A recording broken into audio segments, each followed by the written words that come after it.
Hey YouTube, what is going on? It has been quite a long time, about a week and a half actually since we streamed last. Unfortunately, I've been like crazy under the weather. So if you do hear me cough, turn away from the camera for a second. I really apologize. About like 95% right now, so just coming around. But yeah, it was pretty bad. I was really wanting to get on last Wednesday, and I thought I could, and just didn't happen. And then I was hoping to yesterday, and it wasn't going to happen either. So today, I think we can do it. And it's a good week too, because a lot's been happening actually. There's been a lot of pickups. Couple of interesting little tidbits in the Dreamcast community and stuff like that. But overall, just been really busy with things. I do want to show you a couple of cool projects because during my illness, I tried to stay busy. And there was one project in particular that's been nagging on me for a long time. So before we get out to Pioneer, I just want to show you guys something real quick. So this started off like, I don't know, maybe about a year and a half ago. And as most of you know, I'm a big fan of the Sega Game Gear. I think it's a great handheld console. I've really wanted to do the McWill mod for quite some time, and I just never really got around to it. The boards that I had, you can do the mod to them, but unfortunately, the boards aren't really... it's a bit more of a difficult process depending on the board. So I was thinking to myself, well, I'm just going to hold out until I find this one board that I need. And the one board that I wanted to get was the 9917. And the reason I wanted to do that was because you don't have to replace certain components. You do strip away significantly less components, and it's just overall an easier process. Now, to do the other mod, I probably could have figured it out. It is a bit of an intermediate mod to do on your own, but I thought if I can do it the easy way, I'd rather do it the easy way. And much to my surprise, like over the last year, I think I've purchased 10 broken Game Gears, and generally broken Game Gears just mean the caps need to be replaced. And I thought, well, one of them has to be the board that I want. That'll be the easy mod. And I kept buying them. And it kept being the wrong board. And it was driving me crazy. So finally I got one, and I opened it up, and this board was so destroyed. There was absolutely no redeemable value to it. Like, the pins had come off the board at the chips, and you could probably reflow them a little bit to get some of like the cold solder joints to go back together. You could probably resolder them if you're really careful, but it was so destroyed. Like, I just was like, I'm not going to bother with this one. So finally I went to a local game store that I've been dealing with recently. Really cool guy. It's this place called RetroQuest up in North York, just in the Toronto area, GTA. And this dude had a couple of broken Game Gears. We were chit-chatting, and I was trading him something. I couldn't remember what it was. And, during the trade, he said I had a couple of broken Game Gears. I said, cool, you want to just throw one of those in? And he was more than happy to. In fact, I'm probably helping him out in the future, just recapping a few of the ones that he has that don't work. And I said, can I open it up first? And I did. And sure enough, it was the board I needed. So anyways, I haven't been around the last week or so. Like I said, I've just been ill, not really been feeling too well, and definitely not feeling up to streaming. So I took the time, I sat down, I did it really carefully. So the first thing I did was I stripped down the board, recapped the entire thing, the power board, the sound board, and the main board. It's pretty much a must. You just got to do that. And then I just went painstakingly through every step, because the steps, the guy who does the mod, I don't think McWill, he's European. I can't remember. I think he might be from Germany actually. And I don't think the instructions were maybe the ones that were translated in English. Maybe English wasn't his first language, because they're a bit, you can follow them if you really read in between the lines, but they are a little bit difficult. And there isn't really any YouTube tutorials out there taking you step by step through the process. There's one or two decent ones, but they don't really show you the exact parts that you have to mod. They just sort of take you from A to B, and they're like, okay, this is what you do next. cut and then the project's finished. So it really helps to have somebody just walk you through the steps, kind of like what I did with the DreamPi setup. So rambling on here, but I got it done, and it took me, a little bit longer than most. I've seen people say it's about maybe a 4-hour mod from start to finish, but I like I said, I took my time with it. I wanted to make sure everything was perfect. I wanted to make sure everything that I soldered down wasn't going to have like a cold solder joint on it that was going to loosen up. I wanted to make sure every bead was perfect. I wanted to make sure the board was clean, no dusts on the screen, nothing, and it works. It's amazing. I've been playing it for the last, I don't know, maybe the last 4 or 5 days, just constantly. The new screen will be a little bit easier on your batteries, but not by much. You can generally get about maybe 5 hours of gameplay out of a rack of batteries, which takes 6 AA. So I suggest getting rechargeables. So it's not a drastic improvement, but it's a little bit better. But why am I talking about it? Why don't I just show you? So what I've got here actually is 2 Game Gears, and just let me make sure I have an appropriate game to show you actually. So I'm going to take this game out because I've been playing it a lot recently, and that is Shining Force for the Game Gear. And let me pull out a copy of something fun. So like I said, I'm just going to show you real quick the difference. So here is a standard Game Gear. Now I've recapped this one. Unfortunately, the board is not the board that I prefer. And it's good for what it is. Like, it will play Game Gear games pretty well, but the screen is still washed out. That's the biggest problem. So let's load it up, and I'm just going to show you real quick what it looks like compared to the new screen. So I've got my official Sega power adapter right here, and let's just load it up like so. And you hear that awesome Streets of Rage music right there. Yeah, looks pretty good, eh? So that's what the old screen looks like. Again, it's kind of washed out. This looks a little bit better compared to most screens, but it's still not great, So you can get away with this, but overall, you're going to be kind of, I'm not going to say frustrated, but it just doesn't look as good as it should. So this is a decent Game Gear recapped with no mod to it. Now, this is the Game Gear that I've been working on right here. And let me show you the difference in quality. It's going to blow your mind. Now, just let me turn it on like so.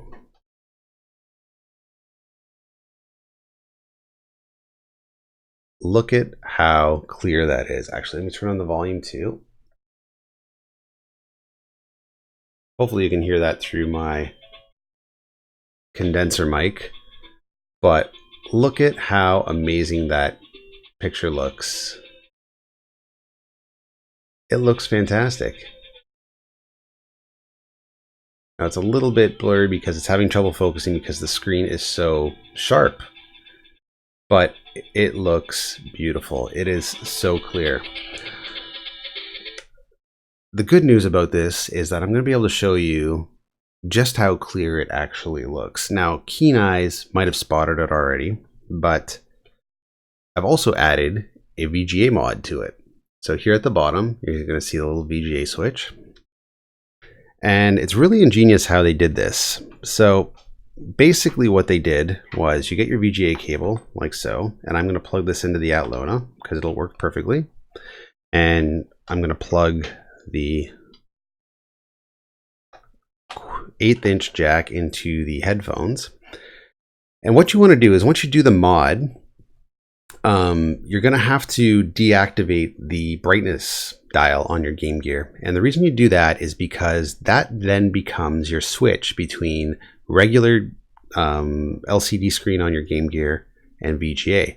Really brilliant. So that way you're not adding any extra switches or anything like that. You're using the tools at your disposal, and it works great because you don't need a brightness switch after you install this. The reason for that is the brightness switch actually there's a lamp behind the Game Gear originally, and that kind of affects it that way, right? So you don't really need it. But let me just show you how cool this is. So let's go to the main gaming screen right here. All right, and get ready to have your mind blown.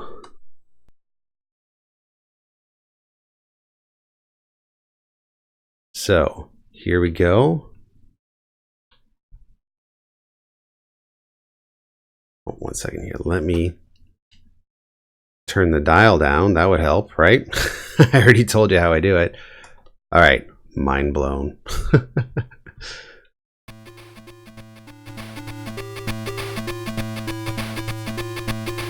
That is amazing, isn't it? Now this is coming directly from the Game Gear. Keep that in mind. It's being upscaled through the Atlona, but this is how crisp the picture looks. So let's just do a quick round here really quick. I'm actually going to show you something even cooler. So while you're playing the game, there's another piece of the mod that you have to do actually. And that other piece of the mod is hooking up basically a short, let's play with Axel, to the Game Gear buttons. So when you hit all 3 buttons together, let's just beat up some of these guys. Now this is a great port of Street Storage. Essentially the Game Gear is more or less a Mega Drive portable, Sega Master System portable. So you can actually play Sega Master System games on it. Oh no! If you have the adapter, which is kind of cool. Okay, let's take these guys out here. Oh shit, they're kicking my ass. Oh, come on, come on, come on!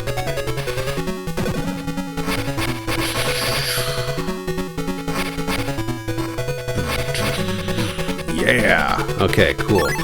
So what you want to do is you want to hit all 3 buttons together, and if you hit it properly and do the short correctly, you're going to see something pretty neat. See that? Okay, we had scan lines, now we don't have scan lines anymore. And now we have the native resolution. It's a little bit smaller, but it's the perfect aspect ratio. And let's see if we can go back to our original screen. Again, the short is very fine science. So it actually will upscale it to different resolutions. I can't remember what they are exactly, but I think it's around 640 or so. There we go. This is back where we want to be, right here. And I don't know, it looks fantastic. It's hard to believe that this is actually just a Game Gear game that I'm playing right now. Like when you look at it, like look at how detailed the sprites are and some of the animations and stuff like that. It is just amazing. And like I said, if you have one of the adapters to play Sega Master System games on it, you are gonna love this, because then you can play things like, I really wish I didn't sell my Sega Master System now. It would have been great. Now granted, you can get flash cards and stuff like that and play it on the go, but it would have been nice if I kept those Sega Master System games. Boom! Boom, boom, boom! Okay, there we are, perfect. Anyways, you guys get the gist. This thing looks amazing. I'm just gonna power it down, unplug everything. Now you can get this thing pre-modded if you have a Game Gear that works and you actually go to like Dragon Box. Like I bought mine from Dragon Box, and if you go there, you can mail them your recapped functioning Game Gear, and they will do the mod for you. They'll install it. Now it is a bit pricey. I think it costs like 150 pounds or euros or something like that. So, you know, if you can do it yourself, save yourself quite a bit of money. But if you're a Game Gear fan like me, this thing is a must.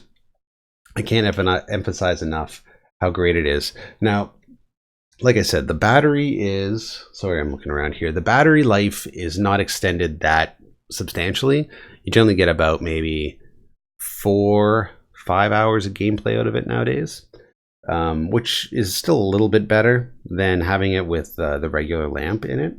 But there isn't really, nobody's really put out a mod yet where you can like USB charge through a like a Neo-Lithium battery, and just have that kind of battery mod done. I don't know why. It seems like it'd be easy to somebody that knows what they're doing. I don't. I generally just copy the mods and do it myself. But to somebody that actually knows what they're doing, I'm surprised they haven't invented it yet. But there is a couple of mods on how to convert the old official battery packs into a better rechargeable battery. Now let me show you what those look like. Now there's a couple that were available. This is the one I like the most. Now I've had this one for a while and I never really knew what to do with it until now. And it does make your Game Gear a bit bulkier. It's not that bad. You know, it's fairly thin, but basically what you do is you plug this into the power and then you recharge it here, and it's just a portable battery pack. And see how it has the screw on the back, and you have the screw on the back of your Game Gear here. You basically just mount it on the back like so. And, you know, it makes your already enormous Game Gear a little bit bulkier, but I don't know, it could be worse. So you just plug this into the power like so, and there you go. It actually doesn't feel too bad. It actually kind of feels better like this, to be quite honest. You get these nice grips and stuff like that. So anyway, I thought I would show that off. I'm pretty happy that it's finally done. And it plays great. So, Game Gear mod, it is something that I highly suggest you do or get done for you if you are a fan of the system. Now let's hook up our Sega Dreamcast again and see who we can find on Pioneer. Now I have been debating whether or not I want to do some Game Gear playthroughs, which I think would be kind of fun because I've been playing Shining Force and it is a fucking amazing RPG. Especially when you think that like this came out on the Game Gear, you know, and it's a really, really good RPG. It's definitely on par with a lot of the SNES JRPGs of the time. Actually, well, they probably had similar ones. It's more of like a it's like a strategy based tactical game, so more like Final Fantasy Tactics and stuff like that. It's just a lot of fun. I got a real kick out of it.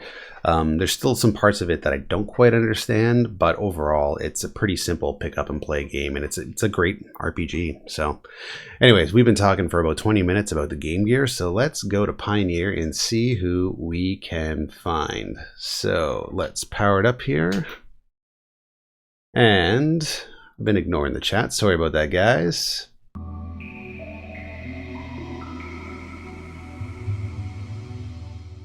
And here we go. Okay, cool. David's on board. So hopefully, I haven't had my Game Gear on so long the battery's dead. You know, it's been a while when. Yeah, Streets of Rage 2. Okay, let's jump in here. There we go, perfect. There are actually quite a few really decent just Game Gear exclusive games. I like the Sonic games. I think they're actually a lot better than the Genesis games for whatever reason. I just enjoy playing them. They're a bit shorter, which is kind of nice. I've been playing a lot of the puzzle games like Lemmings, even Columns, the packing game is a fantastic game.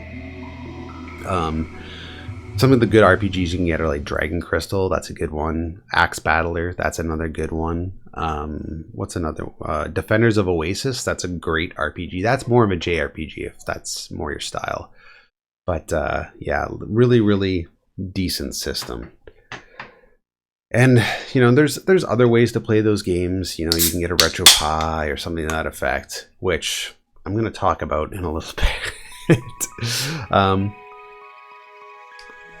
Cheers, by the way. We're drinking Waterloo IPA, and it is sweating like crazy. If you do hear anything in the background that sounds like dogs barking, it's because I have the windows open in the back. It is unusually warm here in Toronto, Canada today.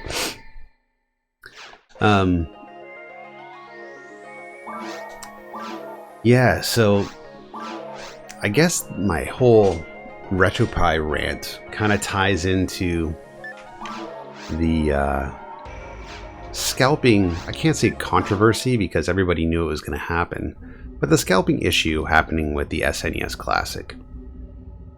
People have asked me, my personal life and online, am I going to get an SNES Classic?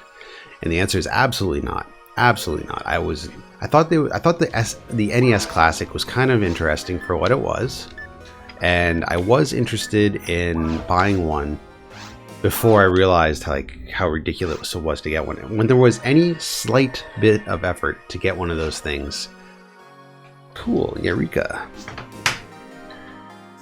Hey. I completely lost interest in it. Want to do the Halloween event? Totally forgot about the Halloween event. In fact, I don't think I've ever completed it. We should probably try it. I hope you can do it on just hard mode. Anyways, I think you can. I think so. Let's try it out. I don't know if it's only for Ultimate players. Let's just double check. Organize team. Create team. PSO version 2. Team name. UGB. Hard mode and register. Okay, we'll see if we can find it. Okay, so as soon as there was any roadblocks to it, completely lost interest. And it just, I didn't understand why people were so obsessed with it. It looked fun. If you were going to buy one, like, you know how readily available the Atari flashbacks are, if it was something like that, you can pick up and play, pick up and find anywhere at any time. I was like, cool, maybe I'll get one someday. But, you know, people were scalping them for stupid amounts of money. I don't have to tell you anything you don't already know. And big shocker, same thing happened with the SNES Classic. So the thing is just a ROM box with Nintendo branding. And I guess if that's your thing, you know, if you need to be a completionist, I can understand that. I've done that before. But I'm really not in that mode anymore. I just don't care about having all of this stuff. Cool, let's do this. So I didn't need it, and when I did the math on it, I got to, because people were like, well, you know, it's official Nintendo hardware, you know, it makes a big difference, blah de blah de blah de blah. And I was like, well, you know what? It's okay, it's official Nintendo hardware. I'm gonna read the quest first. Let's take a break on my rant about the SNES Classic. Okay. I see you decided to accept this quest, UGB. I am Sikh of the Pioneer 2 military. I have called you here to assist with the situation that is developing in Ragol. Until recently, I was responsible for guarding the scientists who have been studying the ruins in Ragol. During a recent experiment with the unusual photons in the ruins, one of our scientists created a mysterious rift. Although he assured us that it was safe, the research team has been unable to analyze it. And our organisms in the ruins became more aggressive after the rift appeared. All of our troops have been deployed to stop the advancing organisms, but they will soon breach our defensive lines. Our scientists have developed a way to seal the rift, but we cannot spare any troops to deploy the new countermeasures. That is why you are here, UGB. Your job is to penetrate the ruins and seal the rift. You can use the photon emitter to complete your task. Got the photon emitter. Activate it once you have reached the rift. I suggest you finish the mission. All due haste. The rift must be sealed before the ruins organisms overwhelm our defenses. Good luck. Okay, cool. So let me see if I have a mind mag. Let me check my bank for a mind mag. Okay, so, you know, the SNES Classic, people want to play all those old games on official Nintendo hardware. If you got it for $80 and you want those games, they're actually really good games, don't get me wrong. Star Fox 2 has already been dumped, so if you want to get that ROM, go for it. No problem with the games list at all. But my problem is with the people that are complaining about, or not complaining, but sort of like, I don't know, just really stuck to the guns about this hardware issue. And I just wanted people to realize one thing. Okay, if you want to play on official Nintendo hardware, get yourself a Super Nintendo at a local game store for $40. then buy an EverDrive, buy an SNES Power Pack. They're like $100. You will pay less than what you would pay for the SNES Classic, and you'll be playing on official Nintendo hardware.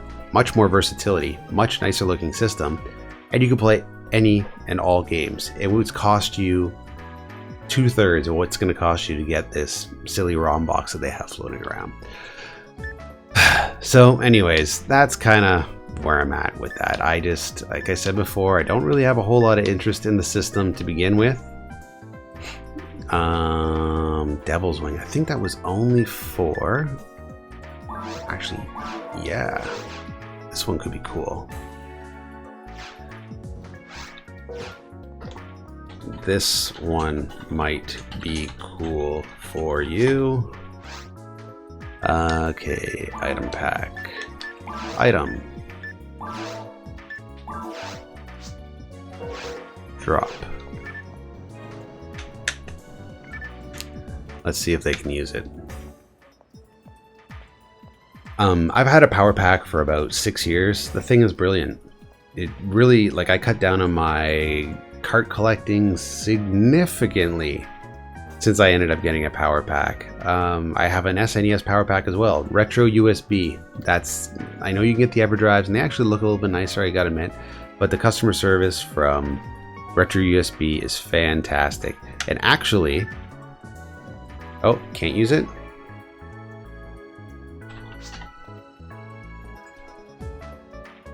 Let's see what... Here, I'll just give them all my mags.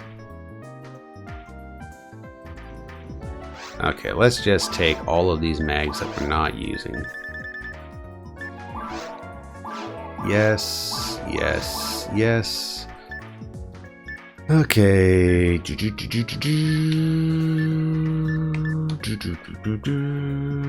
Let's get rid of one of these guys. Yes. Here. Let's see what he's. Let's see what our friend can do with these. Item. Mag. Items. Drop. Drop. Drop. Drop. Drop. And I guess we'll hold on to that for a little bit.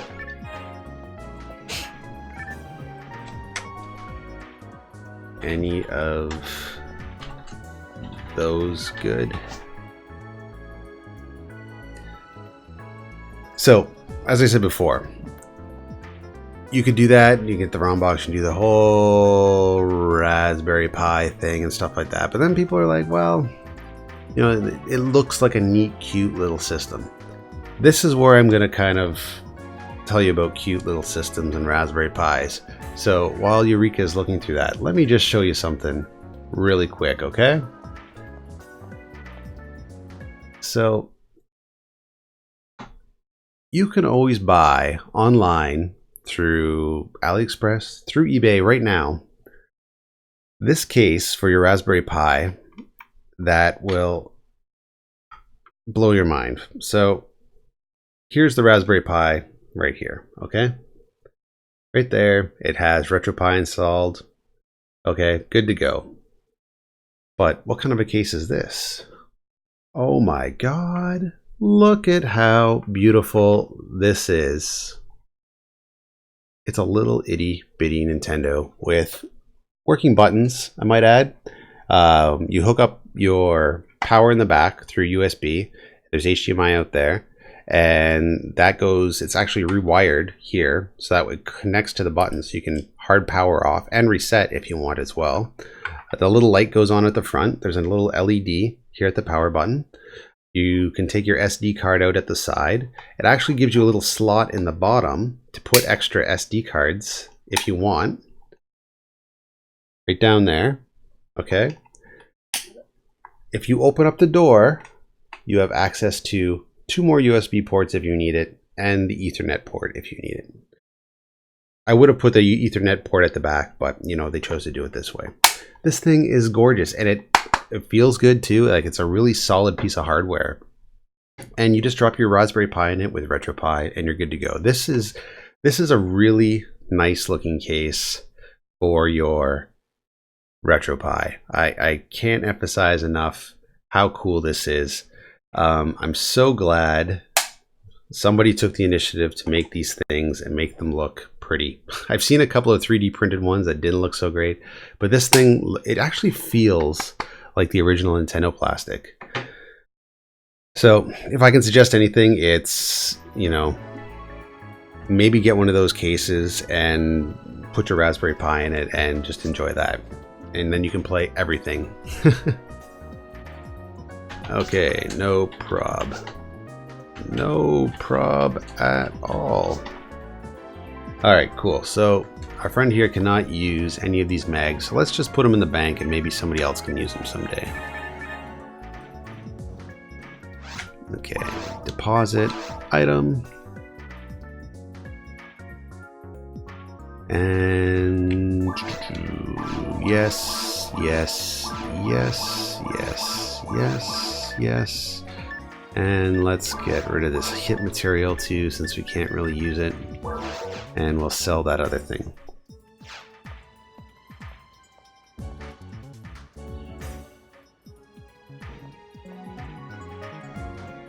Okay. You can get that case pretty much anywhere right now, and it's 20 bucks shipped from China, Hong Kong, wherever it is they're shipping from. It's 20 bucks shipped. It's dirt cheap, and it is a beautiful, beautiful case. I highly suggest that if you have a Raspberry Pi and you have either Recalbox or you have RetroPie installed, excellent investment. It makes your system look, it just makes everything look so much sharper, and it fits nicely. Like it just blends in really nicely with my setup already. Just tuck it in there. It's a little conversation piece because I have it right beside my regular Nintendo, and it looks like a little baby Nintendo. It just looks so cool. It looks much better than the NES Mini. I've seen the NES Mini. This thing looks better. I can't emphasize enough. Just save your money. Don't go to these scalpers. This is all unofficial, but they're doing it right. It looks gorgeous. So anyways, little rant on the SNES Mini. I don't even know why, because I never ever had any intention of buying it, but I just really struggle with seeing people spending, you know, 200 plus bucks to buy that thing. All right, here we go. Now, we tried this quest last year, and we kept having problems because it kept freezing on us. So hopefully we can get through it now that we have the broadband adapter. Wherefore hath us come to this place, where hunters vanish without a trace. These ruins belong to men no more, for their presence we spirits do deplore. If thou dost not thy course reverse, upon thy head we shall place a curse. Those who trespass on our sacred ground shall have their hands tightly bound. Okay, I remember this. This little sphere is going to follow us, and it's going to paralyze you if it touches you. Okay, so let me just... Don't touch the sphere. It will paralyze you. All right. Here we... Pardon me. There's that cough I was talking about. Oh shit, I probably shouldn't have done that. Alright, let's see if we can find anything useful. Now fortunately we're just playing this on hard. I think the last time we tried it we were in ultimate and we got our asses kicked pretty quickly, but we also had an issue with it fading as well. Now, or not fading rather, timing out for whatever reason. Okay, there's the sphere. Now it's gonna follow us. We gotta be very careful. Okay, come on, come on. Now hopefully that didn't debuff me. Oh shoot, it debuffed. Sorry, I debuffed. Okay, let's get out of here and kill these guys real quick. Our friend Kuroheim told us not to use that special attack. Unfortunately, I changed my... Well, not unfortunately. Fortunately, I should say, because Kuroheim had a good point about where my button placements were. So I moved everything over so I wouldn't accidentally hit my special attack anymore. And in doing so, I've been playing this game with that button customization for a number of years, and it's just second nature for me to hit the certain buttons that I'm hitting. So that being said, I'm really trying to rewire my game playing right now, where I don't hit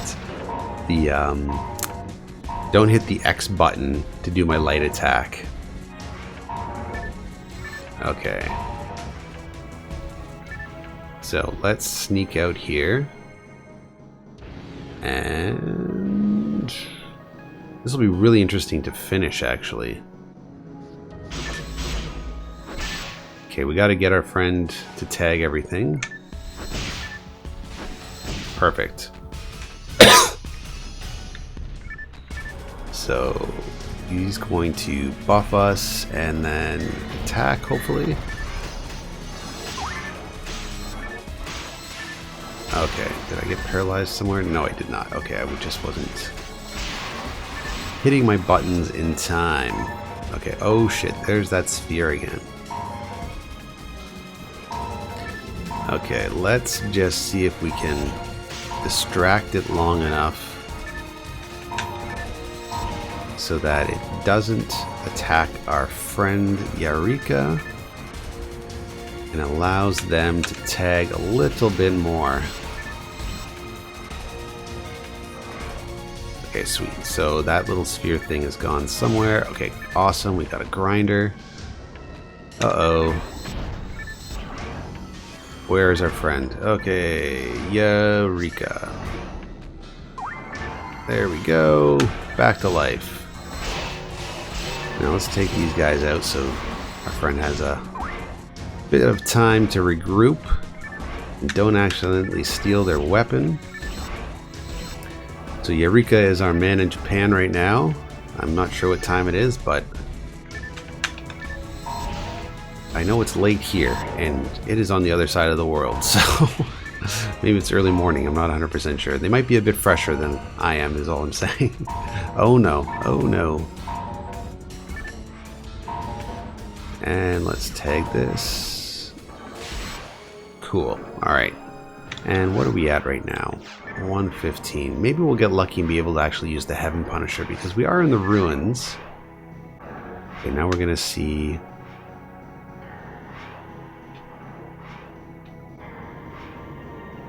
right over here. This is where we go.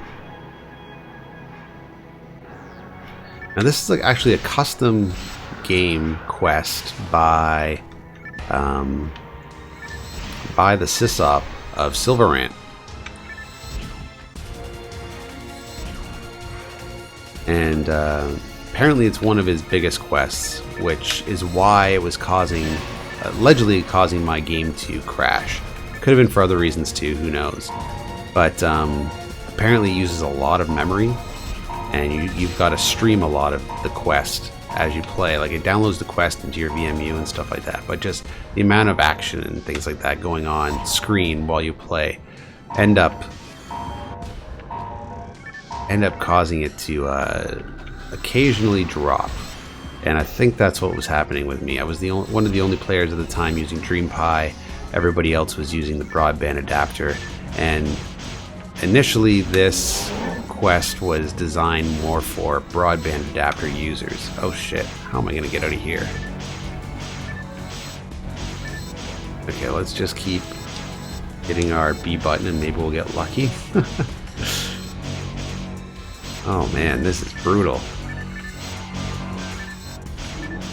Holy shit. Okay, sweet.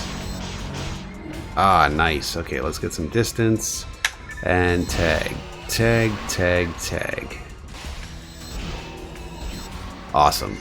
Okay, there's a good possibility that we are going to be able to help our friend Eureka get a level up as well. Oh, shit.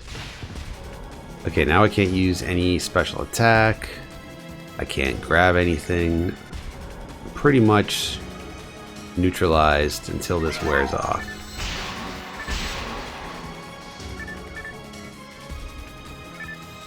Oh, cool. Vaughn's going to join in a bit. Sweet. Okay, well, we're going to finish up this quest, and who knows, maybe we'll do another round.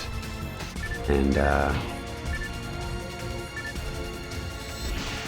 see if our friend Eureka is interested in doing a second run of this Halloween quest. Although, maybe we could try and see what else is going on, too. Who knows who's coming to Pioneer. It is a Sunday night. Again, an off-game night. Ooh, luck material. Sweet. But it doesn't necessarily mean that it's going to be a quiet night either. If you haven't joined the Facebook group yet and you are interested, I highly suggest joining the PSO Silver Rant Facebook group, so that way we can all see when you're online. Oh no. Didn't even know that guy was there. And it's also where you can put a shout out and say, hey, I'm available to play a game, so let's do it. So, alright, let's go this way.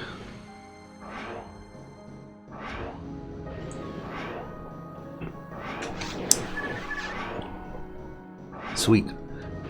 Okay, so quick review. I do not like this Waterloo IPA. Not a big fan so far. But it's what we got, it's what we're sticking with. Tomorrow's a holiday, so that means nothing's open. Alright, let's let Eureka rather. I always say Yakira because it reminds me of Akira. You know, one of my favorite animes of all time. So much so, actually, the middle name of my daughter is Akira. So that's how deep I go down that rabbit hole. But yeah, for some reason, that's just what I want to say instinctively. Speaking of which, apparently there's going to be a live-action adaptation of that coming out very soon, which I'm of mixed feelings about. If they pull it off, great. I've seen some fan footage of fan film scenes of the movie, and it looks like it'd be pulled off pretty well if done properly. That said, don't do what they did with Death Note. Oh my god, that Death Note series on Netflix is just atrocious. The big thing is that, oh, get out of here, get out of here, get out of here. Come on, come on, come on, come on, come on. Okay, sweet. The big problem I had with the Death Note series is the whole whitewashing of it. So, if you haven't watched Death Note before, you know, it takes place in Japan. I think it's Japan anyways, don't quote me on it. I've only seen the series once and I thought it was Japan. Anyways, it doesn't happen in the US, I'll tell you that much. And a lot of the story has to focus on Japanese folklore. It makes sense in the context of the universe that they've created. Now, the Netflix series, they essentially took that story, set it in America with, I guess it isn't all whitewashing because the guy who plays L now, I can't remember the actor's name, but he's a black guy, and he turns L into a clown. Part of the problem is that series was developed over a number of episodes, a few seasons, I think, actually. And you got time to understand the character motivations. You understood a little bit about why L was the way L was, and why L behaved the way L did. It just made sense. L could have been a person that might have been, I don't know, some spectrum of autism or something to that effect. Overachiever at the very least. But the way they present the character in the series is that they just make him look like a fool. They just make him look like a spoiled little brat who likes to eat candy. And it just, I don't know, it makes the character look really, really weak, I suppose the word is.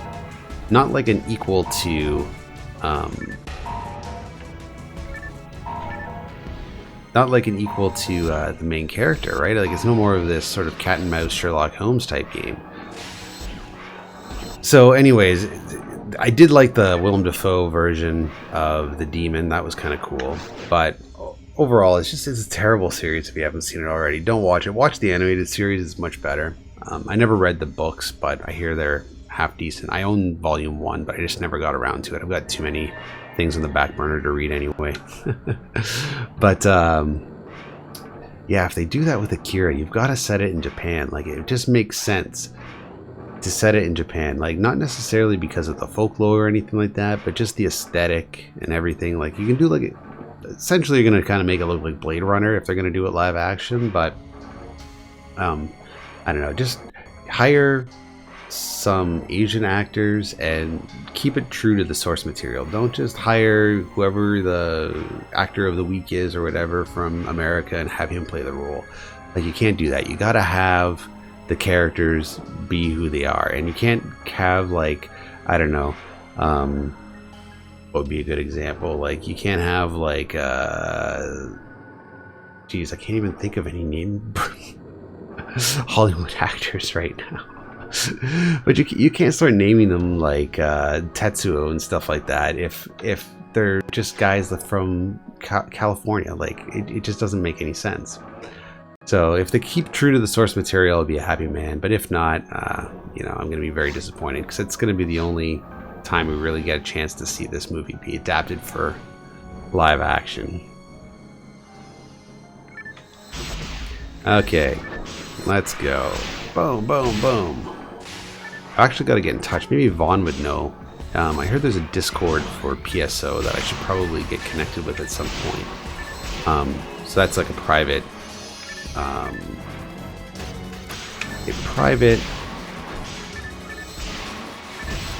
Skype channel where we can all sort of talk to each other and coordinate our game and stuff like that.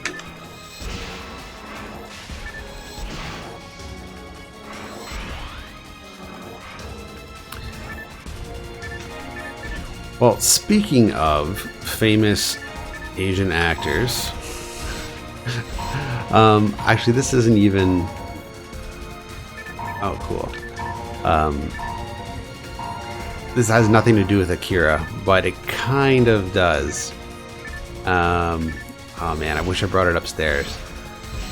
Maybe I'll tell you about it, and if I do go downstairs for a break or something during the middle of this quest, I'll see if I can bring it up and grab it for you. But I was thrifting the other day, and I found a sealed, for $3, a sealed copy of the DVD complete series of Captain Power and the Soldiers of the Future. Now, if you're a kid of a certain era, you may remember this. You might not necessarily remember the show. Now, this is not a cartoon. This is live action. Look up the trailer on YouTube and have your mind blown, okay? This was a live action post-apocalyptic war movie, or war television series. I think aimed at kids. Definitely the toys were. But it's really mature themed. A lot of deaths and things like that. The effects are so appropriately cheesy. Everything about it I love. Now, the cool thing about the toys was you would watch the live action series, and there would be certain points in the series where you'd be watching, oh shit, the show, and if you had the right toy, okay, and you had the toy pointing at the television screen, during the show, there would be certain lights that would go off, and it would be like infrared lights, kind of like how when you use the light phaser for like the duck hunt and stuff like that, it works.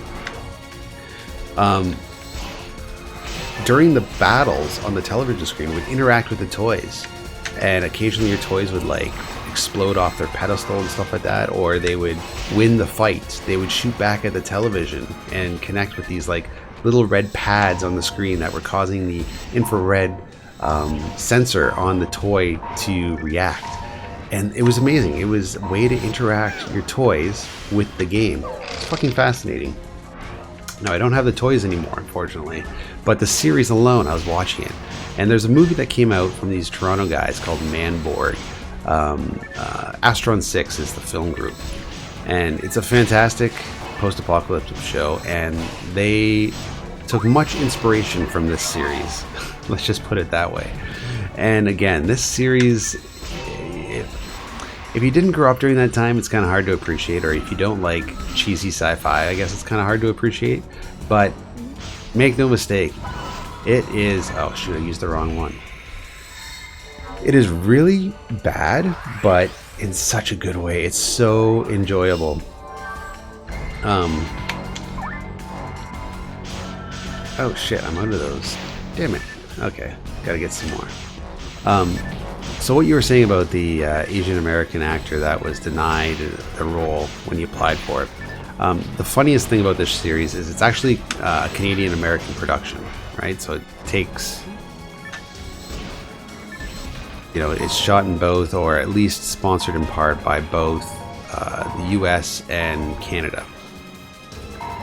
And it stars a very famous Canadian Aboriginal actor named Graham Greene as this guy. Like, it's alright, if you watch a lot of Canadian television or content, you've seen Graham Greene in a million different things. He's like this older kind of, not heavy set, but like definitely, you know, robust build Aboriginal man. And he's a great actor. But to see him holding like a laser rifle and cutting down really bad 1987 CGI is just fantastic. Oh my god, there's so much to love about this series. So anyways, I got it for $3, and originally I was going to try and sell it on a local DVD selling group that I belong to, but it's like, no, this has to stay with me. I love this series. I thought I would just download it or maybe rip it, something like that later, and just sort of get rid of the hard copy, but no, I got to keep the hard copy. It's actually from VCS, which is a company that typically isn't really known for releasing, or at least not really putting a lot of effort behind the releases. But this DVD release comes with like a nice embossed slipcase. It looks beautiful. Also, which is kind of fascinating, is that this show took place in 1987. Cheesy Canadian sci-fi. Was actually shot in anamorphic 16:9 widescreen, and it was re-released that way too. Now it is a bit fuzzy. I assume that whatever film they were using at the time wasn't the highest of quality, but the fuzziness actually helps to hide some of the shittiness of the effects. So, you know, there's some pros and cons to it. Oh shit. Oh, god damn it. But if you have a chance, watch the trailer. And if you've got $40 in your pocket, go on Amazon and buy it. Because I don't know if you can download it anywhere. You probably could find it somewhere if you tried. But,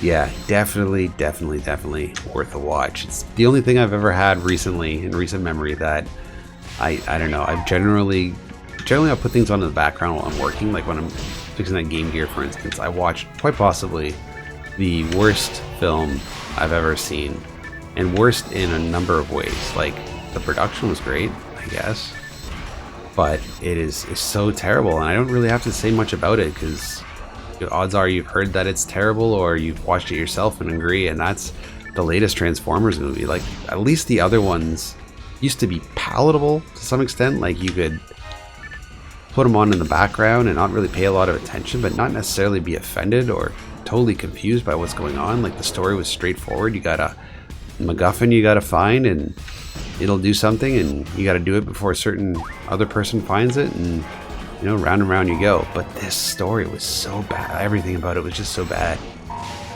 And I'm just gonna leave it at that. It's a terrible movie.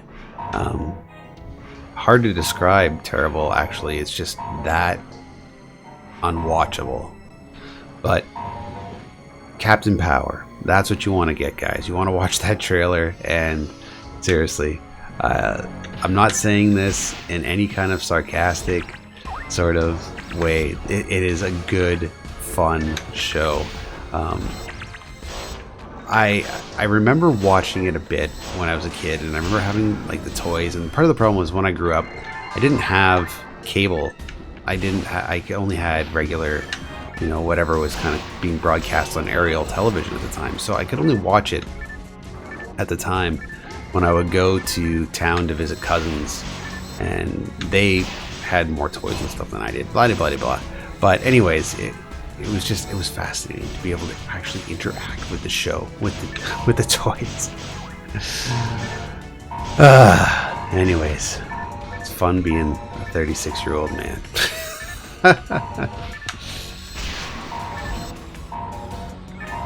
All right, let's. Oh, don't move, don't. Oh, fuck. There we go. We might actually finish this quest, which is kind of nice in some decent time too.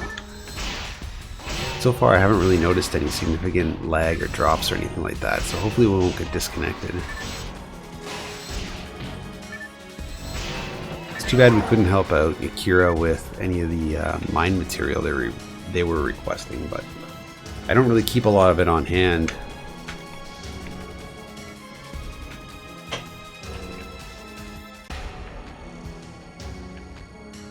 Paralyzed again. I wonder if I have any anti-paralysis. Oh, here we go. I need more moon atomizers. BRB. Heading to Pioneer. Okay, let's stock up on some. Oops, didn't quite use it. Oh, come on. Let's go to... Oh, it's not going to let me use anything. That's right, because I got to wait for this to do its thing. Okay, blah de blah de blah. Alright, how many do we got here? Sweet. I need a few to bring you back when it gets busy in here.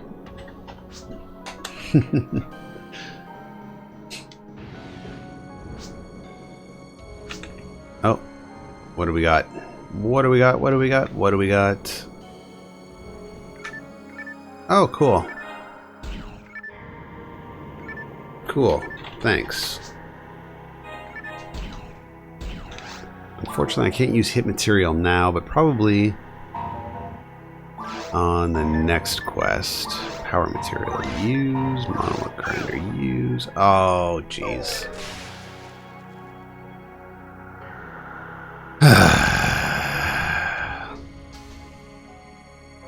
The sphere got me again.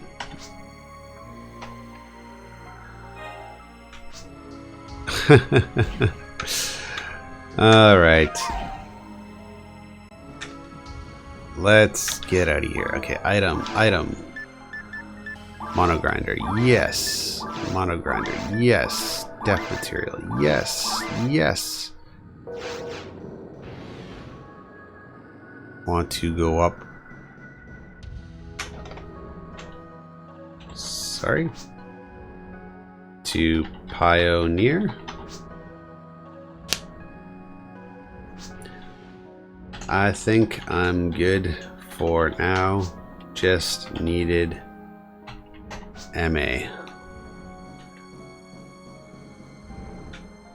Alright, so let's go to the warp, which takes us where?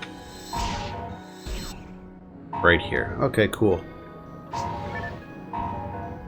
Alright, we don't need a protect barrier. And we should be okay in here. No, get out of here. Oh, it's gonna explode. And we're done. Okay, fortunately it was just to confuse. It didn't paralyze me.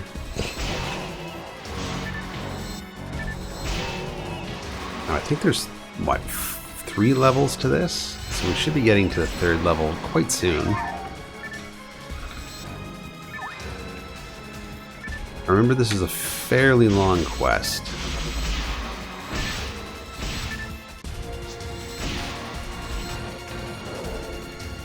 Oh, Sphere loves me. It's pretty annoying, isn't it?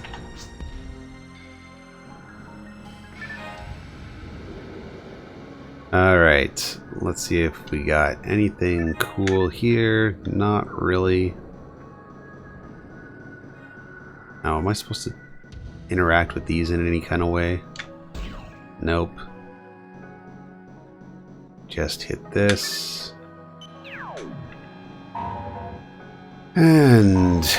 oh, get out of here. Oh, stupid spear.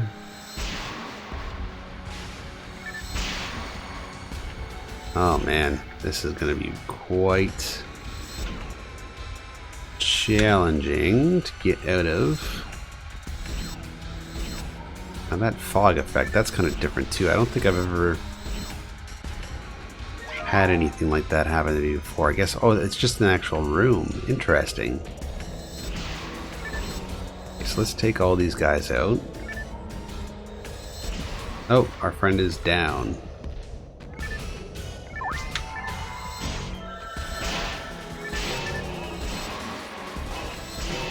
Who knows? Who knows? Too foggy. Alright, I think that is Eureka's money, so we don't want to take that. And let's... oh, there's the sphere. I was just going to say, let's keep an eye out and see if we can find it. Okay, anything here? Diamate? Sure, why not? Oh...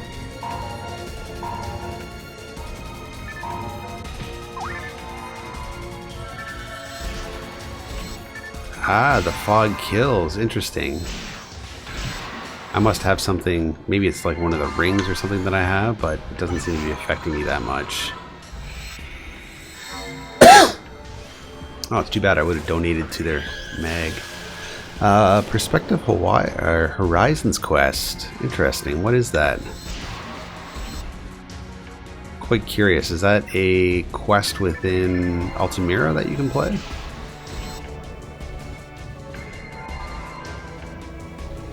Okay, it looks like the fog just constantly takes you down your power.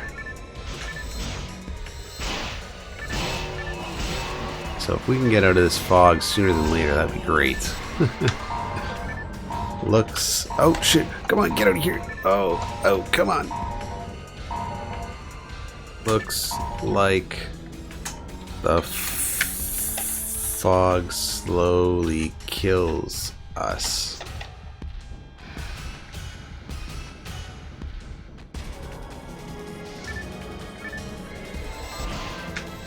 There we go.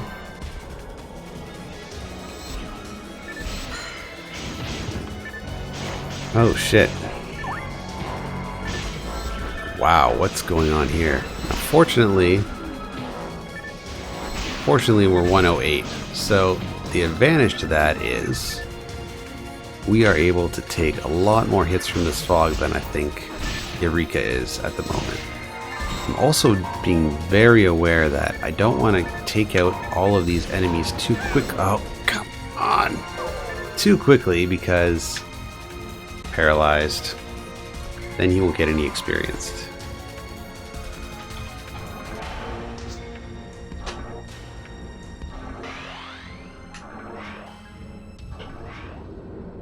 Okay.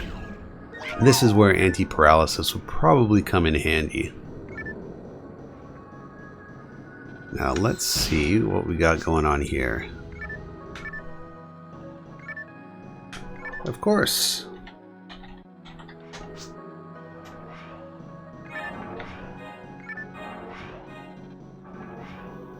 Alright, sweet. I'm gonna have to check out that quest then.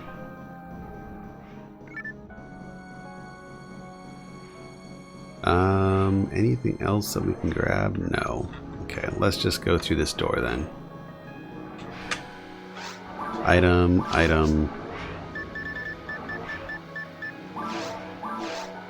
Temporarily.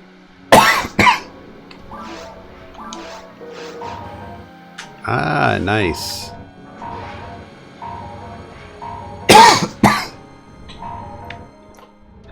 Yep.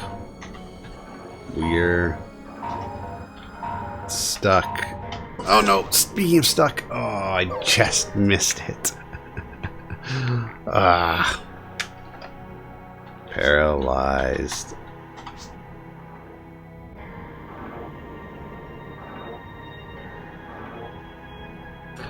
Alright, well, I guess I just wait this out, unless I have anti-paralysis, but I don't think I do, because I think I sell those all the time. Now I'm understanding the value of them.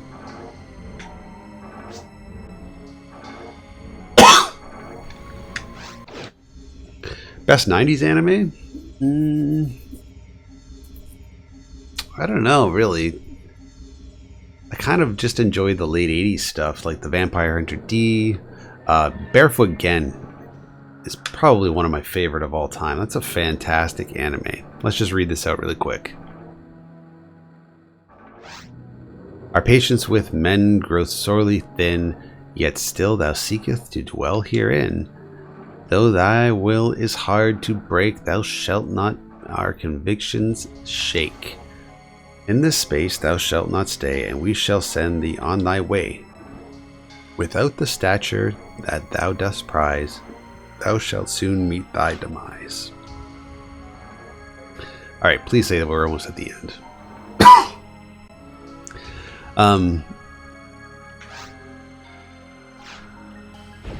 Yeah, Barefoot Gen, which is also a pretty decent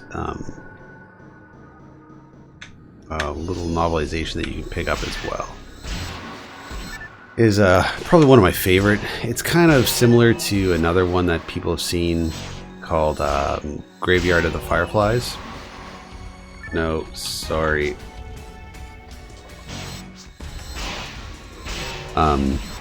Very similar in story, except I just found Barefoot Gen to be a little bit more sympathetic, because I guess maybe what it has to do is like the anime characters are so I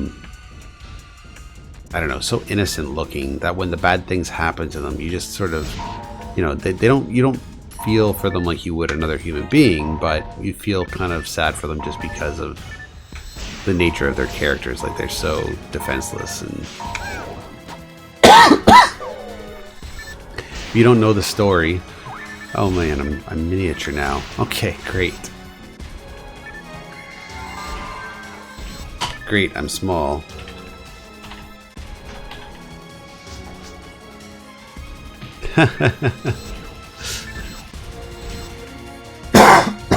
Sorry about this, guys. I warned you it might happen. I guess would have to I'd have to check the dates on some stuff, because the other ones I like are like 8 Men After. That's another good one. Wrath of the Ninja, I always thought was a cool one as well. I'm not sure where that is. Hard to say when Ninja Scroll came out.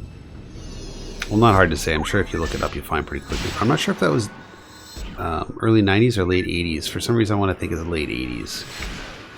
But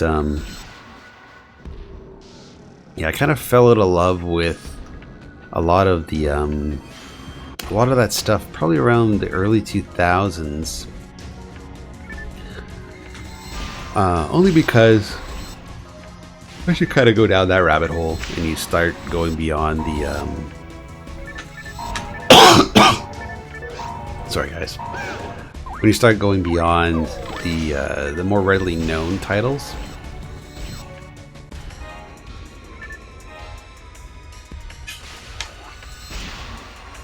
there's a lot of crap, and that crap can be quite painful.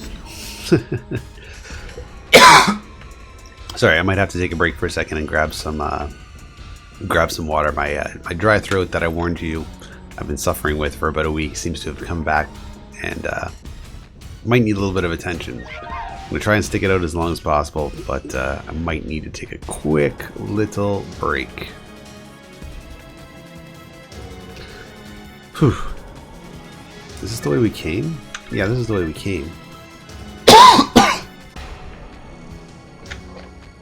Sorry, backtracking.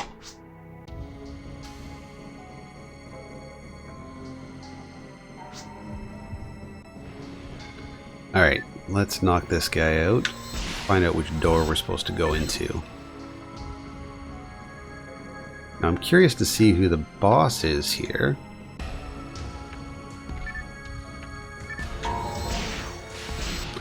assume that we got to take out all of these enemies, and then after we do that, then we'll be able to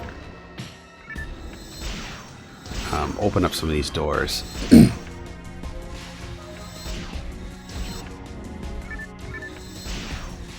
Come on, get out of here.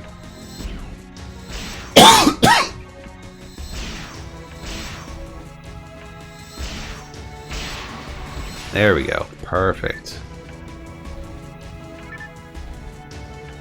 Alright, get out of here. Man, these guys can be so annoying. Hopefully our friend Eureka is almost at a level up, because I think they leveled up. What am I at anyways? Oh, I'm actually not too far behind. I won't get a level up during this quest, but I'm not doing too bad actually. Yeah, Gundam is one of those. So, I guess I did get into a couple of decent series.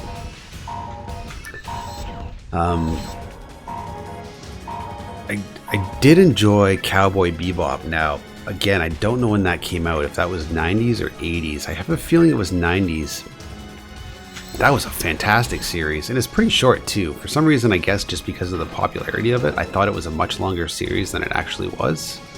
But Cowboy Bebop is a fantastic series. If you haven't really watched much anime and want a good entry point, I think Cowboy Bebop is a decent one. Okay, after we kill these guys, I'm gonna let Eureka know that I need to go take a quick break.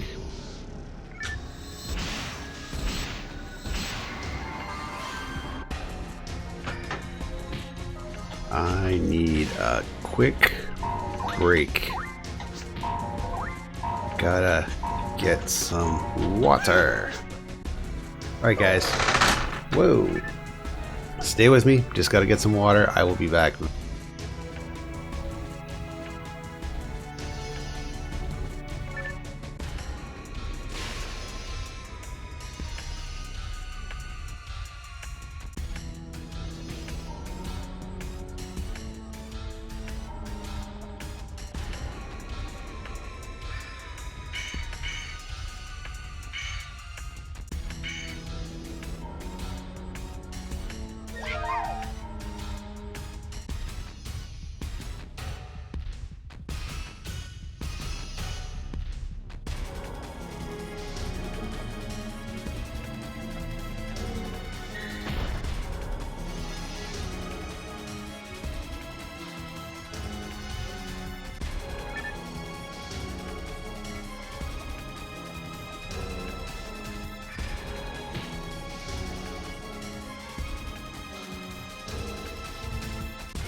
Alright, sorry about that, guys.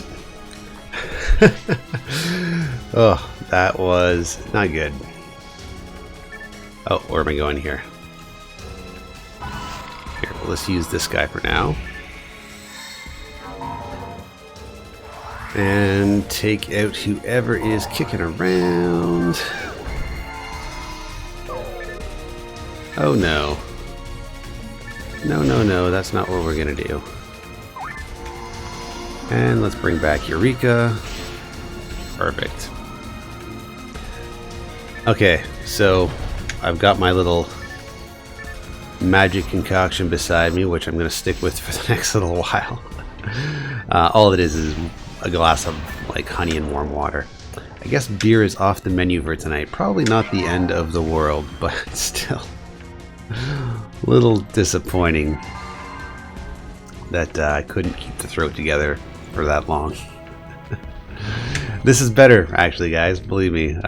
Like I said, I was out of commission for quite some time. So, okay, moving on. Oh shit! Did I? Oh shit! I died?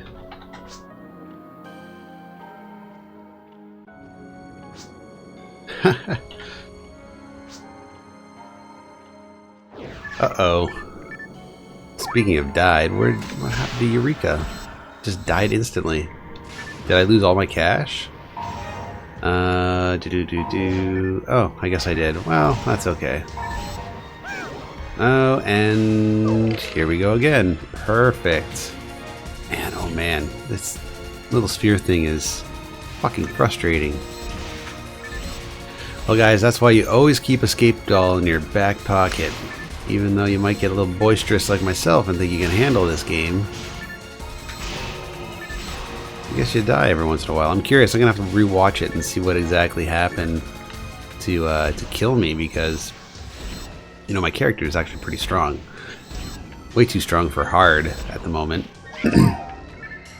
But evidently not.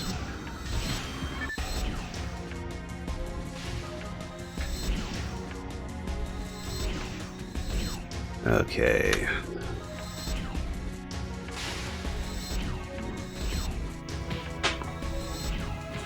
And our friend is also small.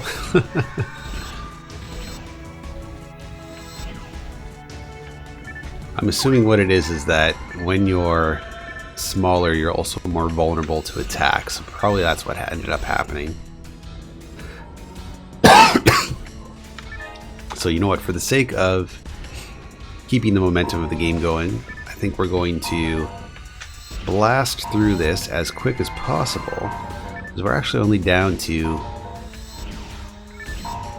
two moon atomizers as well. We've got a couple of soul atomizers, so that's good, but definitely be nice to have a couple more moon atomizers on board, just in case. Okay, which one of these doors are open now? Anything. Anything at all. Oh, here we go.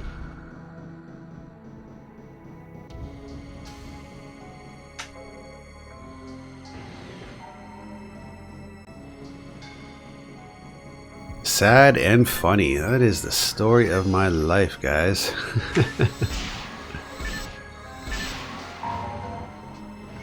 I'm actually kind of surprised, just because I was pretty confident that my character can just sort of sit there and take the hits for a while, but you know, those Chaos Sorcerers, they just pick away at you.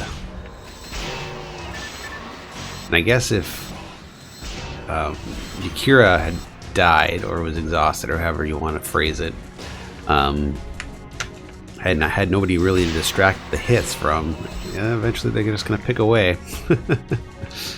Oh well, it all seemed to end out okay. Speaking of which, I really haven't been using much of my monomates or anything like that. Okay, we're down to the last ones, guys. We can't go back to town. So we gotta really preserve what kind of moon atomizers we have. Let's just see what we got. We have one left. Oh, that's not good.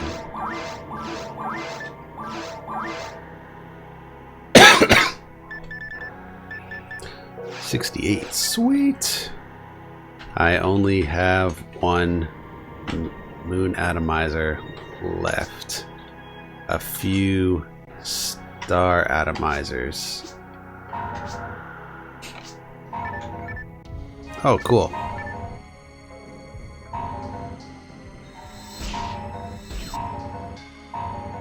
Okay, are we supposed to hit this?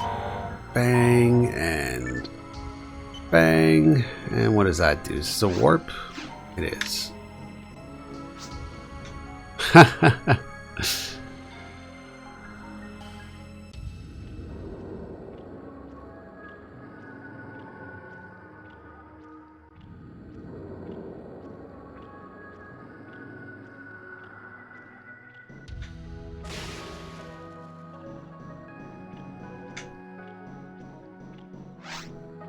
Bang, let's go. Alright, where are we going now? Oh, for fuck's sakes. They really don't give you any room to breathe, do they? Oh, and I'm confused already. Oh no, this is not good.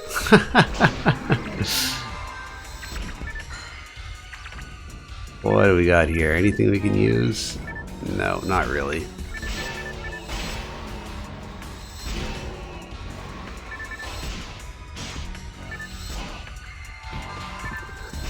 I haven't got around to seeing it yet, actually. I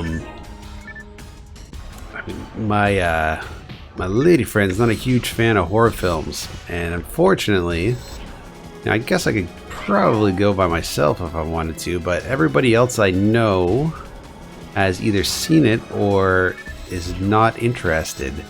So I think it's going to be one of those things where I end up doing a solo mission one day and wait till it comes on Netflix or something and get around to watching it. But I don't know, from what I've heard mixed. I've never read the novel. I've only actually read one Stephen King novel in my entire life, and that was Pet Sematary, and it is a fantastic novel. I've heard mixed things about his other stuff, and it was simply too large. It's a huge fucking book. There's, what is it, like 6,000 pages or something like that? It is enormous. No way my 14-year-old self was ever gonna get through that.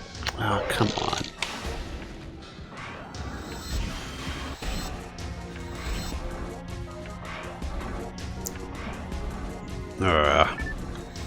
But anyways, I did grow up on the original television miniseries, which, even though some people are like, oh, it's no good by today's standards, I don't know, I rewatched it a few years ago anyways, and it's not that bad. It's not high art by any means, but Tim Curry is fantastic in it.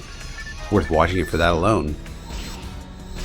And for me anyways, it harbors back to that nostalgic sort of feeling of watching it as a kid when it came on television. 'Cause you gotta think also, like, there was like a lot of dog shit made for television movies back in the day, and to have anything that was remotely watchable was just mind-blowing.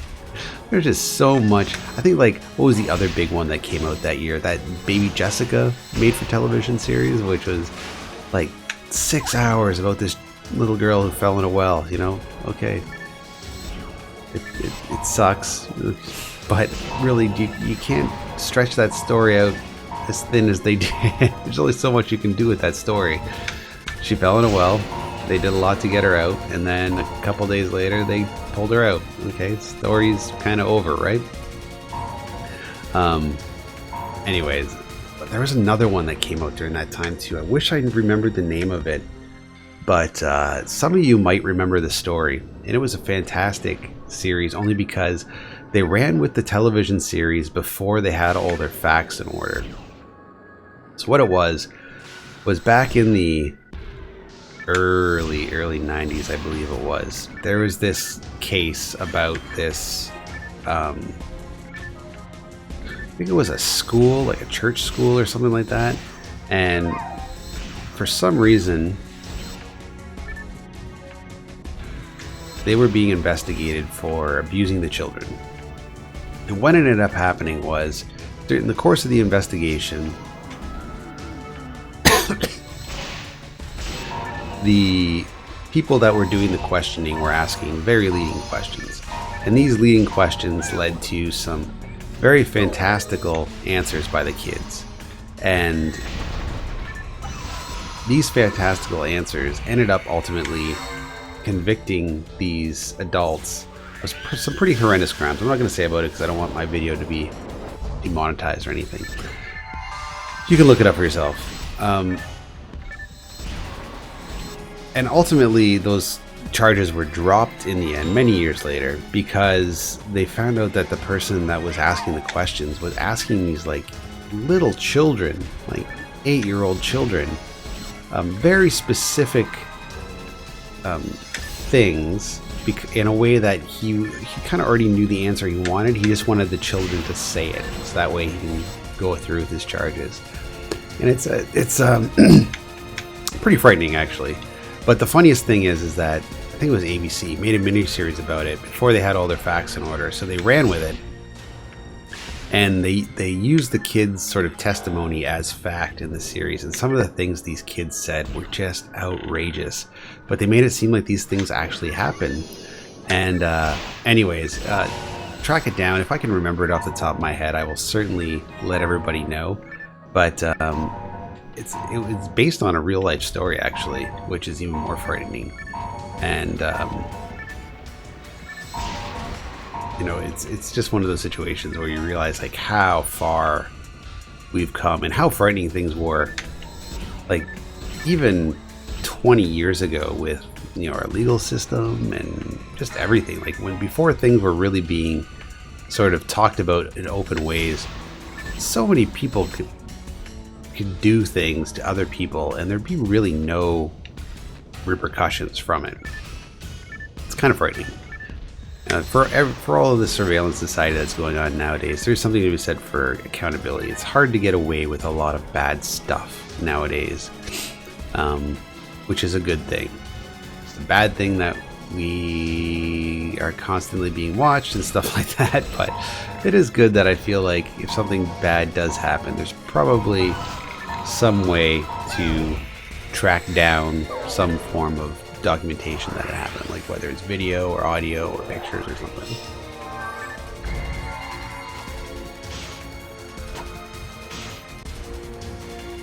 I actually drove through Maine on my way back from Nova Scotia because I thought it would be fun. And I tell ya, Maine is a whole lot of nothing. There's a lot of trees. I can definitely see why it could set up for some spooky atmosphere, but if you're expecting a tourist trap, you are mistaken. It's interesting. I mean, I like that kind of atmosphere. And apparently, now I've mostly, like I said, I've only read Pet Sematary, but allegedly, Stephen King has set up a shared universe of all of his stories, and apparently the monster, the creature in it, is probably a rogue creature that escaped during the Mist story. So it's one of the creatures that came out of the Mist, allegedly. I don't know about this, but I did see in an interview that Stephen King did confirm that there is a shared universe. Now, how it's connected, I don't know, because, like, again, I'm not that proficient in his novels, just the movie adaptations. But it is kind of fascinating that he did interconnect all of his stories that are based in Maine, because it would make sense. Like, a lot of his stories take place in Maine, or at least that area of America. And it would make sense that the stories were interconnected in some way. So, kind of fascinating.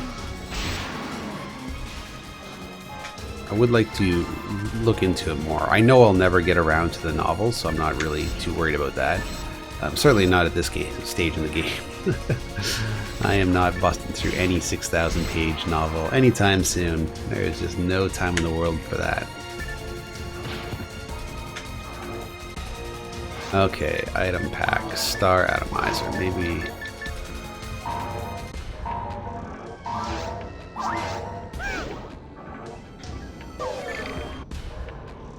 Oh no. Item.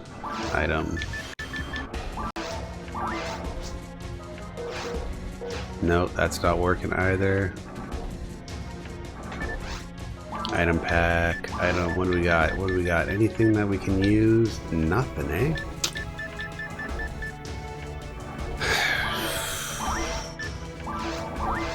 Well, that's not good.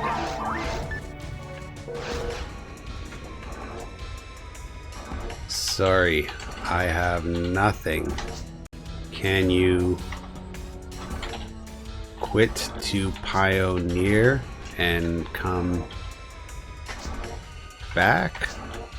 Or does it give you that option?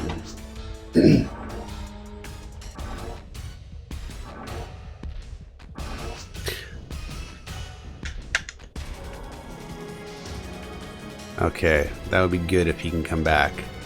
Otherwise, I guess we'll just go back to Pioneer and maybe we'll restart this quest. How did that guy get into the wall? Okay, is there anything we can use?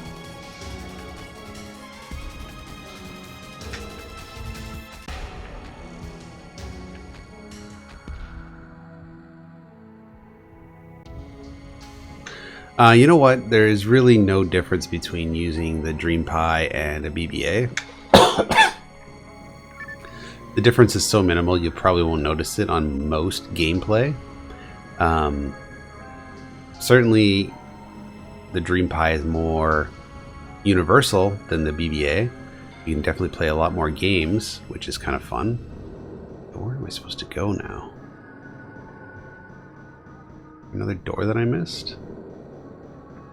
Got that one. But yeah, don't sweat it. You can play most games pretty flawlessly with a DreamPi setup. Oh shit, what's going on here?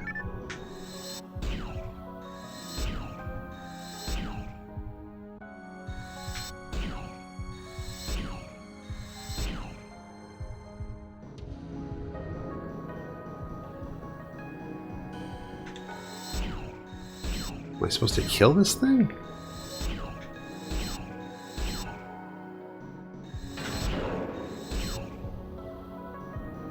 What am I supposed to do? Okay.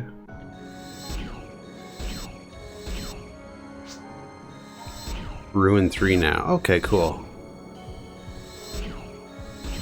What am I supposed to do with this thing?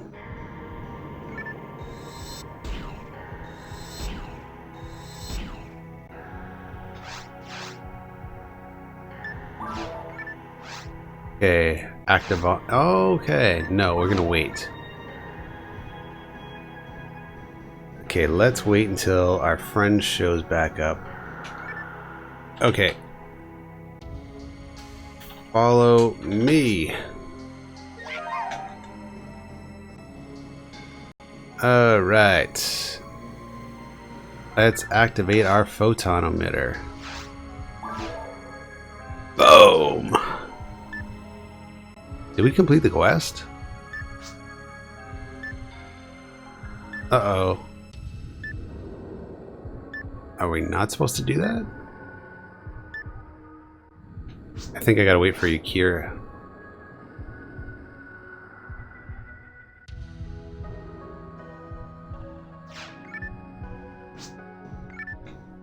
Oh, sweet. Great. Okay. Hit him with a button. Go up close. Boom, boom, boom. Come on, nail him. Okay. I think we were supposed to hit them together. Maybe that's what we're supposed to do. Yep, that's definitely what we're supposed to do. Cool.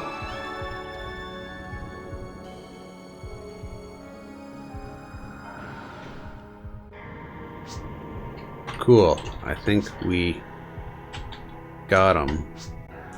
No prob. I'll hold tight here. Alright, sweet. So while our friend here is using the facilities, let's take a quick break. And I want to show you guys a couple more things. So I recently had a couple of good eBay purchases. I got this. It is the official Versus book for Grandia 2, which is a game that I'm gonna hope to be playing very soon. I've had it for quite some time. I know it's a fantastic RPG. I just have never really got around to it, and I think I paid $8 shipped for this on eBay. So really happy to have this. It's not a perfect copy of the guide, but it beats me running to the internet every time I need to figure something out. So good to go. So I'm kind of glad to have that in my possession. And let's go back to the main gaming screen. And let's get out here. Pioneer 2, sweet. Oh shit, you know what? I think we're supposed to go back. We probably unlocked a door that we... for some reason I feel like there was a door that was still locked that I bet you we unlocked. There's probably an Easter egg in this quest that we missed. There is probably an Easter egg in this quest we missed. Yep, I guess that's it. I never finished it before. Okay, now let's look for odd NPCs. They may have some Easter egg items for us. So let's just talk to whoever. Well, that's that. Now the rift is sealed. The effects are gone. What a waste. Okay. It's a miracle. We're all saved. Okay. Bloody, bloody, blah. Okay. Nobody there.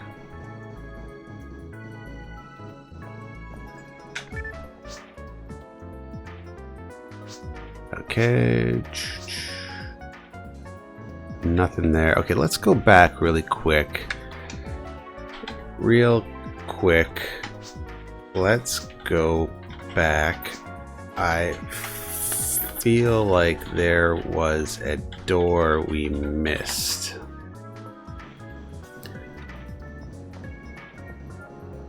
Now can we go right back there? I don't really want to go through the entire quest again. I use guidebooks actually quite often. I was playing Secret of Mana, and I got stuck in Secret of Mana. And before I went online, I realized I have the first 50 issues of Nintendo Power sitting on my shelf. Maybe it's in there, and I pulled out the issue of Secret of Mana, and you know what? The answer to my question was there. So it actually comes in handy. I know it's a little bit antiquated because everything's kind of available online through FAQs, but there's something to be said for having Ruin 3, for having hard, tangible manuals at the touch of your fingertips. Okay, there's this door here which we did not unlock yet.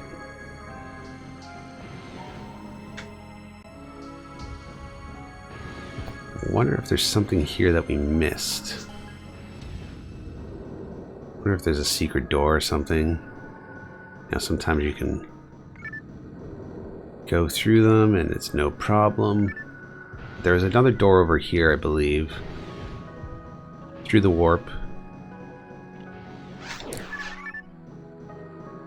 Okay, so that's where it came out. Now, wasn't there a door over here? One of these that we didn't unlock yet? Now we unlocked that one.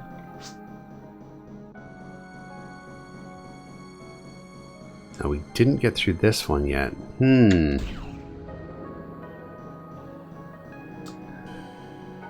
So there is a door.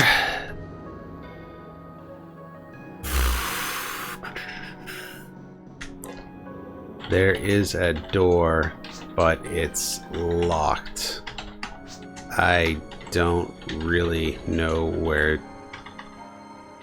to start. Maybe we should just complete the quest. Alright, let's head back. Let's go back. I don't even know where to start with this to complete it. So let's go through here and through there.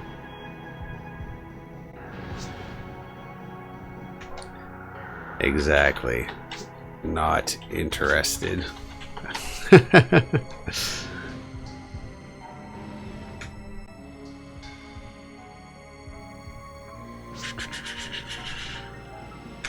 Boom. Okay, yeah, let's end it.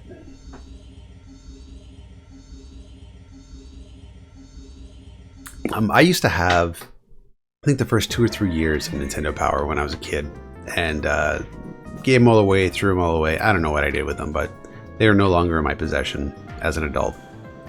And I think when I was about 28 or so, this was like maybe 2006, 2007, somebody from the States, and this must have been when shipping was cheap too, was selling the first, I think it was the first 5, yeah, it must have been like the first 50 or 60 issues in an open auction on eBay, $30 shipped.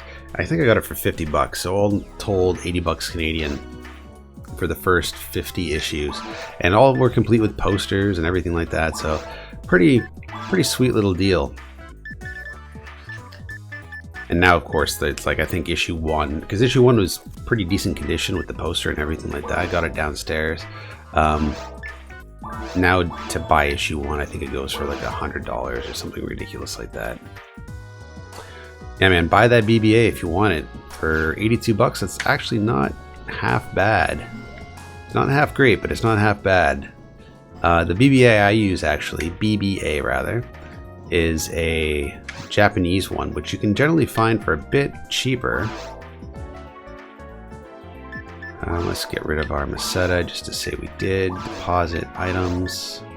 And we'll get rid of our hit materials until we need them.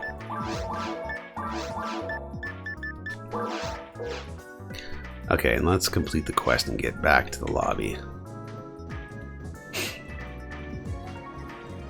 Now, I did show off a couple of videos back.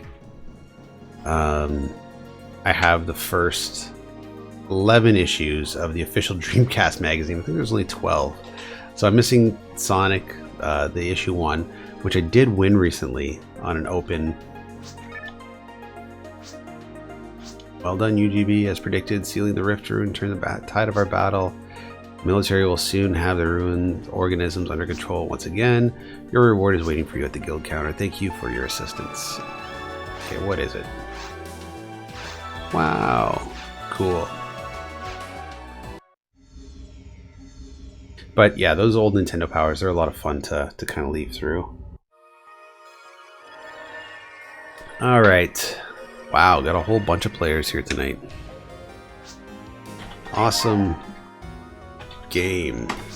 Cool. Bond's here too. My voice is totally shot, so I may have to jet soon. But if you wanna do a quick quest, we could blast through. Oh yeah, we can try that one. TFF++. Cool. Let's try that Matt's one. Start a team, Vaughn?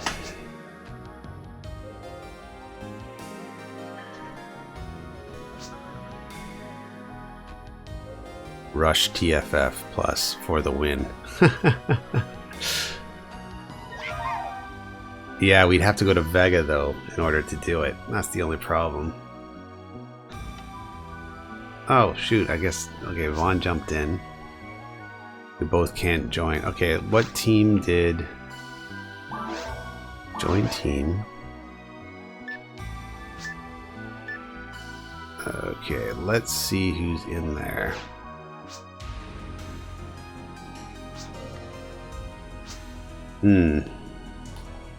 Sorry, I think he started a alt team. Alright, well, maybe we'll jump in there and see what's going on. Okay, Akira. We shall see you later. Oh wait, he's on hard. Let's... Okay, how about you guys play and level up? Actually, there's 4 of us. Why are we doing that?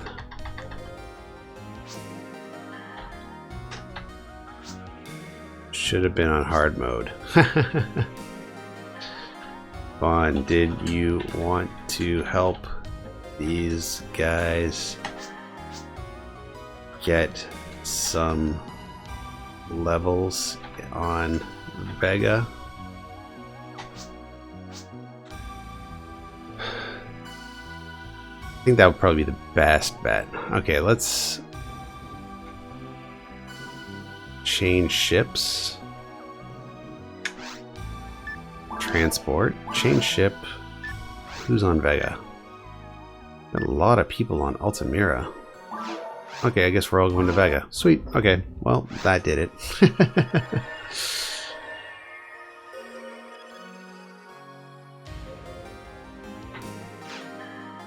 All right.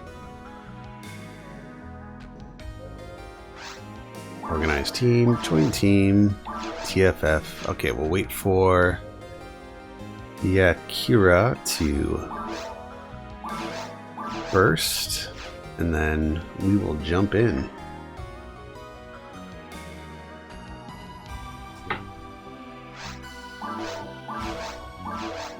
And we got another player bursting. Alright, no problem.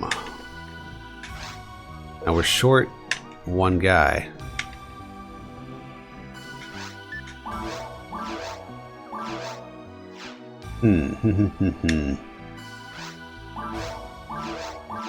There we go.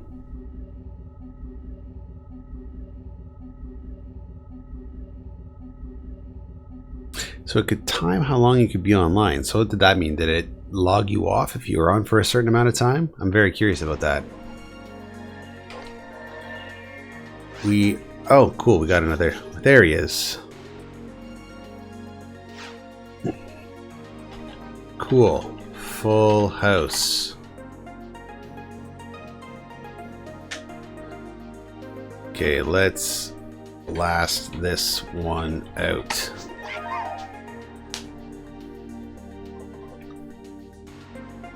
Alright, so while we're waiting for our friend, I am going to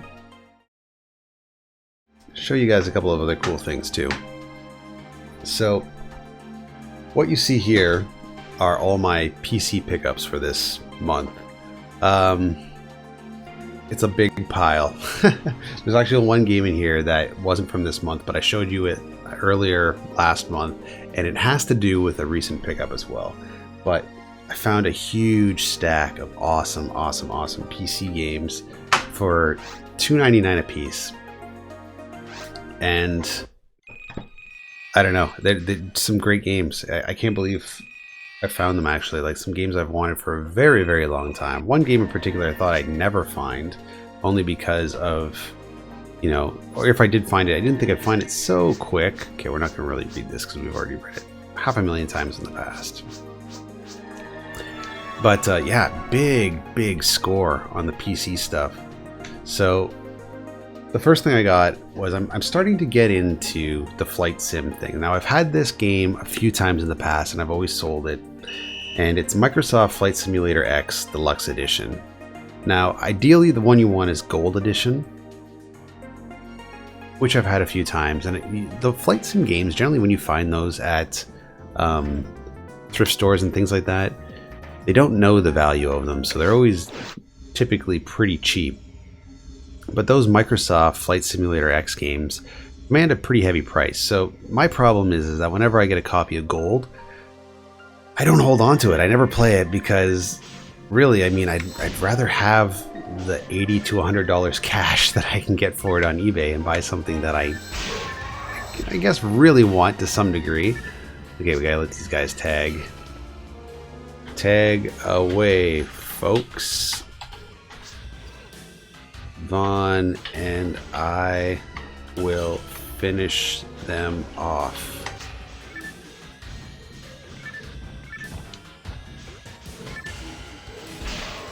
Perfect. But I finally decided again I need to have at least a copy on hand because I've been really fascinated with flight sims lately, and especially those ones, the Flight Simulator X games. I get such good reviews.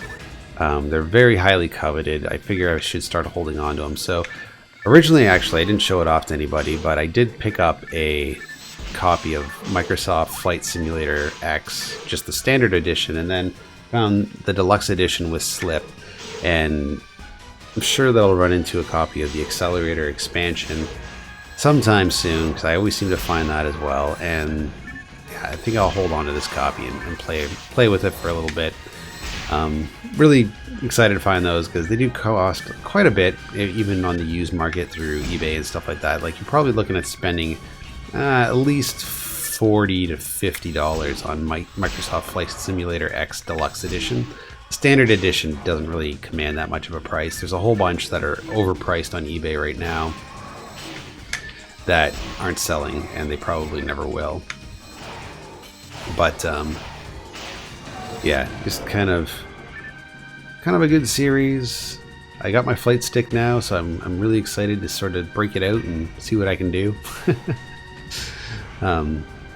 Actually, the flight stick I bought, just kind of having sober second thought about it. I probably should have done my research a little bit better and bought a bit of a more newer, updated one, because this one, even though it says it had force feedback, I gave it a try and it appears as though there is no force feedback. So either a spring or something is broken in it, or maybe it was just an older force feedback controller, and for whatever reason, force feedback response on it is a little bit less than I anticipated. Regardless, it's a nice controller. It's just I know that there's nicer ones out there. I mean, you can go all in with your flight sim stuff and buy one of those ridiculous setups where it's like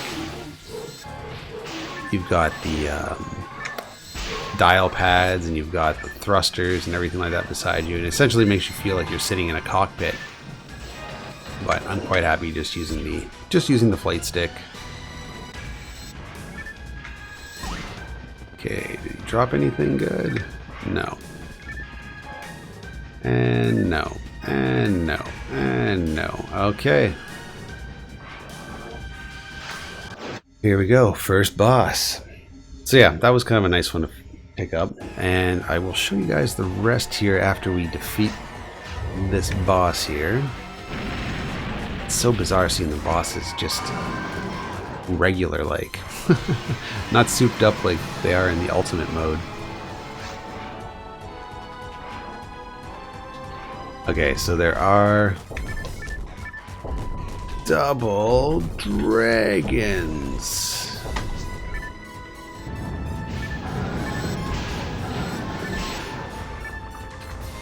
Okay, tag. And let's take them out. Actually, you know what? Let's use our Yasminka.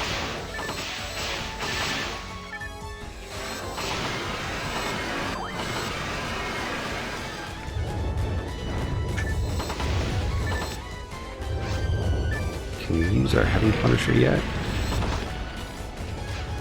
Almost.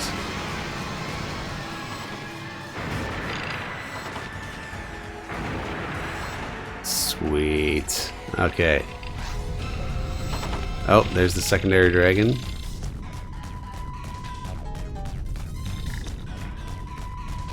Oh no.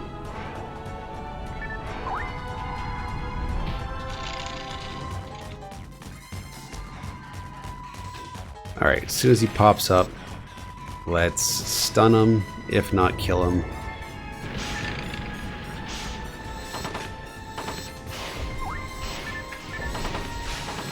Bang. Okay, he's done. Awesome. Okay. I really want to show this off to while the level's clearing.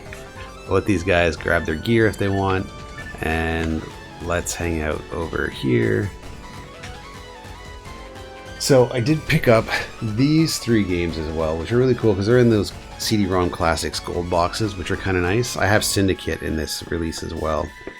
But Crusader, No Remorse, so pretty happy to have that.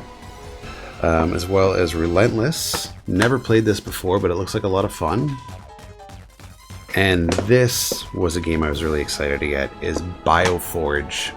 So if you've never seen gameplay of Bioforge before, it is a fantastic game. Really happy to have this gold box. I realize it's not the big box, but I'm quite okay with just having the gold box edition of it.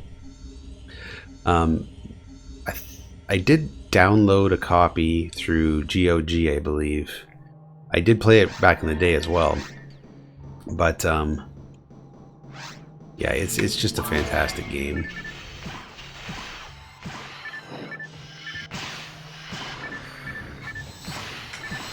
Okay, so that Heaven Punisher is not currently doing much. So let's just go back to our S-rank weapon again. Sweet.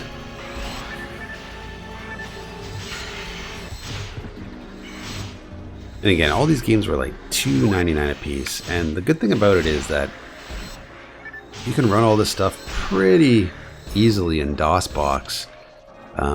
Very little hiccups, very little configurations or anything like that that you have to do. Just kind of install it and just run it directly off of DOSBox and you're fine. Oh, an extra telepipe doesn't hurt.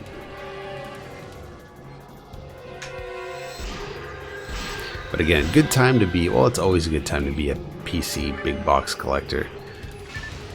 Does take up quite a bit of space, gotta admit. I do have a decent shelf going over my computer right now that houses a lot of the big box games that I enjoy playing. Definitely not a hobby for everyone. And I'm actually probably going to downsize in the near future as well, because I just realized that I've got a lot of these cool big box games that I'm probably never going to play. You know, they're not really nostalgic to me. I never grew up with some of them, so I just kind of got them because they look cool. Like Lords of the Realm 2, you know, I'll just never play it. 11th Hour, yeah, it's a good game to have and stuff, but I never really grew up with it. I played it well after the fact through GOG. The good thing about having the big boxes, if they're complete, they generally come with some maps and things of that nature, so that's primarily why I enjoy them, is that I can take the material out of them and use them to play, use them in gameplay that I have from my digital copies.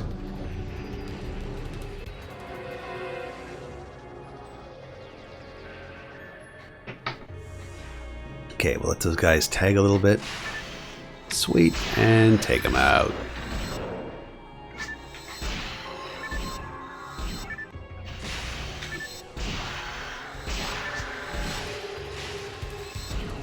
Yeah, some of those Japanese releases for Dreamcast are quite huge. There's a lot of special edition Japanese releases, like the Sakura Wars box set, things like that. They put out a lot of, and a lot of these are Japanese exclusives, so you don't see these games here in here overseas. in North America, Canada, United States, I don't think there was really too many interesting deluxe versions of any games actually here in the States, or here in Canada rather, North America. The only thing preventing me from getting a lot of the Japanese big box releases is the fact that even though the games, a lot of them have been translated through various different ISOs that you can download, is that a lot of the games I like are RPGs, and a lot of these deluxe editions from Japan tend to be RPGs. And as cool as they are, I mean, I really like looking at the artwork, and I don't understand the language at all, so just looking at symbols and not really making any sense of them, even though I know it's a fully realized language, I'm just ignorant to it. But the thing is also, it's just I don't have the space. I barely have a space for my regular Dreamcast collection, to be quite honest.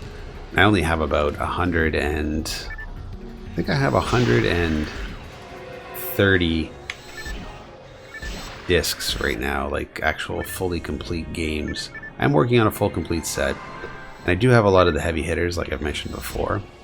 There's a couple that I'm missing. I'm got a good lead on a copy of Dynamite Cop right now, which isn't terribly expensive, but it'll still cost you around 40 bucks, and if I can get one for 15, I'll be a happy man.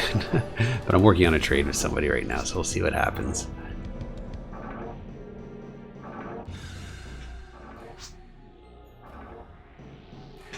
I don't know Blade Force, but I'm very curious. I really want to play Lack of Love. That is one of the games that I've been looking at that looks like it's if you haven't done the research on it or anything like that, it looks like it's a really fun game, but unfortunately it hasn't been translated over. I've played the translated version of Fire Pro Wrestling. You can get that ISO pretty easily over at was it Emu Paradise? I have the disc, I have the actual Japanese release, which is cool because that's the other thing too about Japanese games, is that the CDs, even the standard edition CDs, the jewel cases were very different. Like, the books that came with those games were enormous, so they have to make specialized CD cases for them that were extra thick. So unlike the North American releases, everything kind of in jewel case was about the standard size. Not so for a lot of the Japanese games.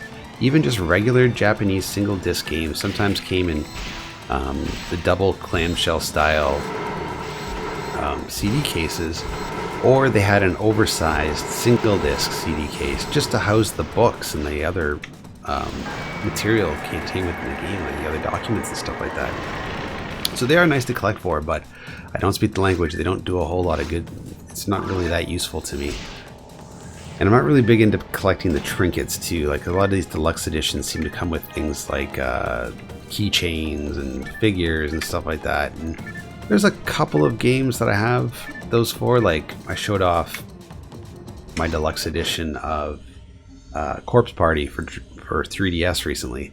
And yeah, okay, that comes with some figures and stuff like that. But I actually, that's more of a, I don't know, that's a console that I'm really interested. Probably not getting to get a huge,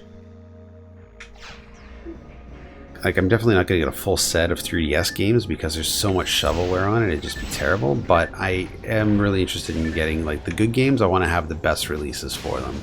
And yeah, the European releases too, they have some oversized boxes as well. But the oversized boxes they have for the UK PAL games, they're more like a standard double jewel case. They have like a bit of a beveled edge and they're blue, which is kind of unique. But the ones in Japan, like, again, like, I'll go back to Fire Pro Wrestling, like, it's just a bigger, thicker standard jewel case. It's kind of unique. Very hard to replace if you wreck them. You know, if you bust a hinge or something like that, you're kind of out of luck. And they also had this semi-gloss white tray in a lot of the games as well. So, pretty unique jewel cases for the Japanese exclusives. I guess the PAL exclusives were even more unique because they used that blue clamshell design. But I think you can get those reproduced now, or people are harvesting maybe those for the indie scene. But I know that a lot of indie games have been coming with PAL boxes, So I'm assuming somebody's reproducing those somewhere. I don't see anybody reproducing the Japanese boxes. So you got a couple options there. You can buy a couple of cheap Japanese Dreamcast games and then just harvest them for parts, or you can maybe hope that somebody's going to be building some third-party jewel cases that you can replace them with.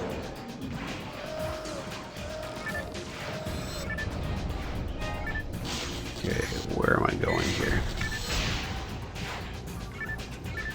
And the thing with jewel cases, you got to be really careful too. Like, it's not necessarily about, you know, you buy a jewel case. Say you buy, like, let's say AliExpress had a bunch of jewel cases on sale for next to nothing.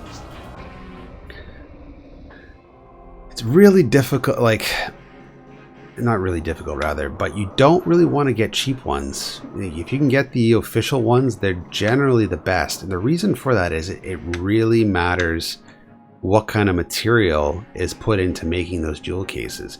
It's a big reason why CDs from the 80s have disc rot in them, because what happened was there was a chemical reaction between the material used to make the cases and the CD laminate over the CD film. So you get this disc rotting phenomena because of the chemical reaction. So yeah, you got to be careful. You don't get cheap cases. Get the official ones where they've done the research and they've made them so that the CDs aren't going to react with the actual cases and aren't going to ruin them. The last thing you want to do is start putting some of these expensive Dreamcast games in cheap cases, and then somewhere down the road find that they're all rotten because, you know, the material started to react together. So generally what I'll do is, like, if I have some CDs, for instance, if you get a high quality CD case, you can generally flip them out for regular North American Dreamcast games. Again, you just got to be careful. I used to have a subscription. Alright man, later. Good talking to you. I used to have a subscription to a company that some of you may remember called Columbia House. And Columbia House has been around for ages and stuff like that, but part of their CD, actually, it's funny, when we were talking about anime earlier on, and 90s anime, I actually got into anime in the early 90s through the Columbia House Anime Club, but I'm not going to talk about that now. What I am going to talk about is that when you got their CDs, you didn't really think about it much at the time because CDs were so expensive. You're just happy to have one that's cheap, but they actually manufactured them cheaper too. Like, the cases seem really thin and brittle, and the actual CDs themselves just seem kind of, I don't know, just really, really cheap. And part of that was how they saved money, was just by making cheap CDs.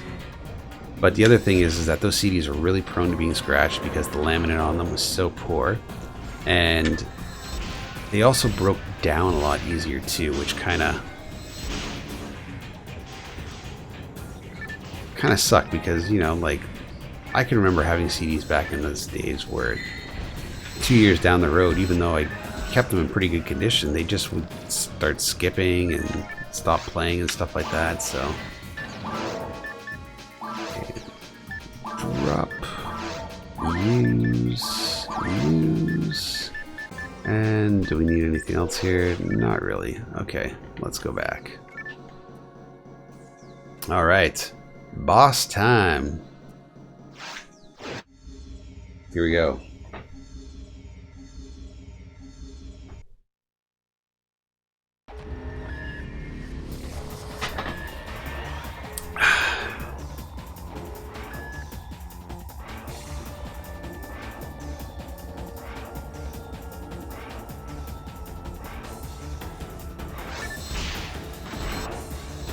Okay, let's see if we can make short work of this guy and just...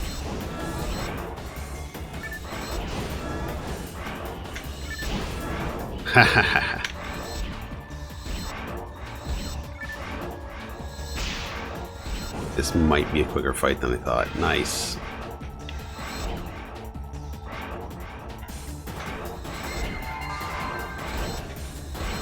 Maybe we can cut him off at the pass.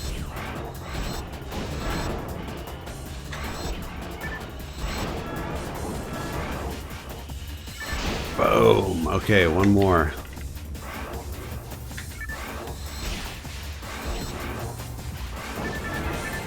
Oh, we would have had him too. Damn.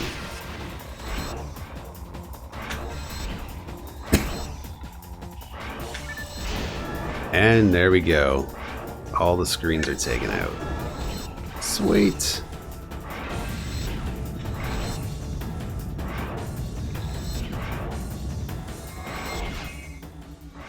Alright, I'm out of my special magic throat coating juice, so I'm gonna have to really pace myself on the way I'm talking. Alright, that's okay. Let's just make sure we take this guy out nice and quick. Everybody has a chance to tag, and there we go. Alright, so while everybody's grabbing their goodies, I want to show you guys some more cool pickups. So again, all this stuff was $2.99. Now here's a game that I originally had on the PC. I had the physical disc. I got it with my sound card, but it was really nice to get the box because it's actually a pretty good game. And that's the boxed copy of Descent 3. Again, nice pickup. Now here are where things get really interesting. So this is a fantastic game, particularly hard to find in box, and especially for the price I paid for it. It generally goes for about high 2 figures, sometimes even 3 figures, but mint condition copy of Heretic 2 in the big box. Just excellent finds all the way around. Really kind of happy to have some decent copies of this, especially complete with manuals and maps and stuff like that. Now I did have the CD version of that before, but now it's cool because this one comes with a mint CD. I put the other CD in it. I do that with a lot of my box games. If I have doubles, I'll end up putting the original, if I had the CD case originally and not the box, I'll just put them all together, just kind of keep it in one nice package in case something fails, because you never know. So generally, actually, the majority of my PC games have doubles in them, believe it or not. So it might be a bit of overkill, but the boxes are so huge and they house such little actual information. Like, not a big deal. Like, you can fit. I know with my Diablo box, I think I've got my Diablo 2 box rather. I've got Diablo 2,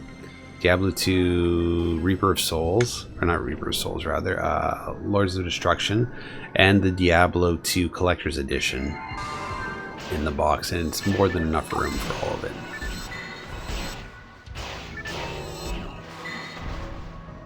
Okay.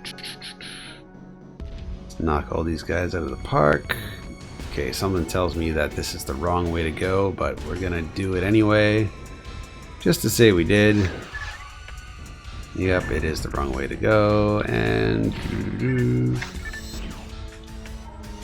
let's go in here, and we're back out. Sweet.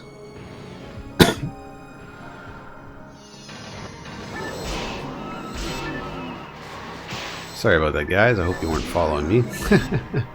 Oh, cool, a die grinder. Alright, let's take these guys out and go to the boss. So Eureka's already up to level 35. That's cool. Yakira, rather.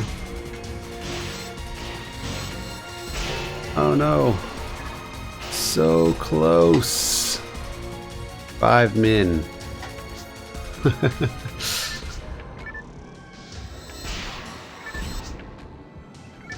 Alright.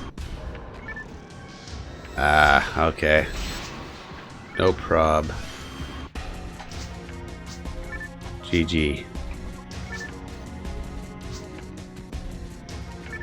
Alright, no problem. We lost Yakira. That's okay.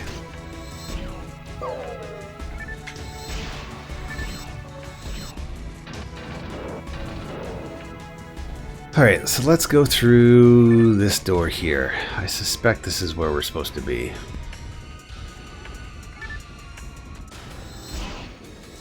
Well, at least we'll get our friend Enfilade. Knight.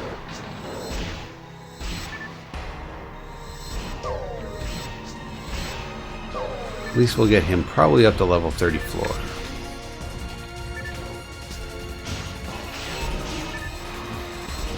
Oh, cool. Yakira made it up to actually level 36. That's good. We got Yakira from level 33 to 36 today. Once they get up to 40, it'll start being a little bit more fun again.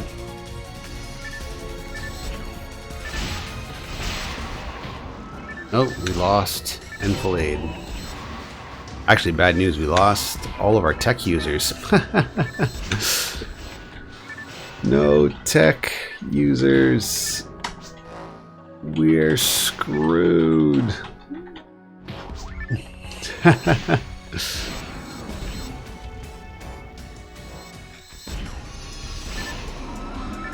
We'll be okay. We're just playing hard, and Vaughn and I will be able to carry the load for sure.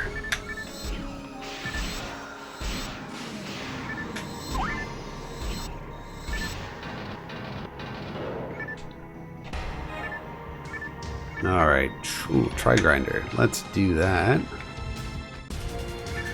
It's a bit of a delay in picking up. Interesting. Oh, big boss. Big boss time. Okay, let's use our grinders just to say we did.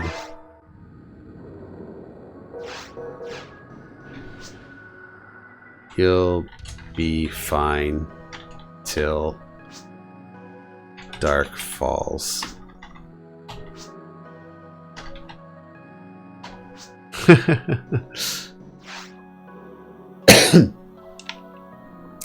All right, let's wait for our friend and let's go.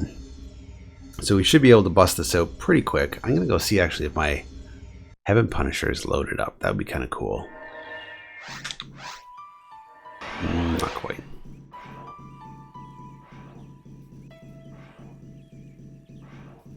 So we'll stick with our S rank weapon in the interim.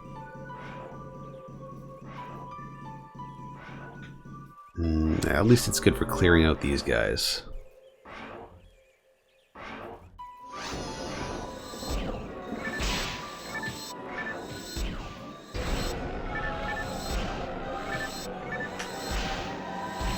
Okay, too bad we don't have a tech user that can just make short work of all these folks.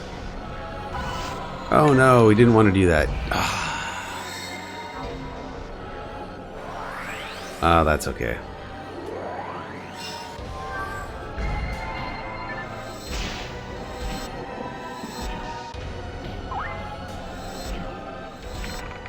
Should be fine, should be fine. Alright, we're good. So once we get to actual falls, it's generally not that bad. It's just that little intro that really kind of drives you crazy.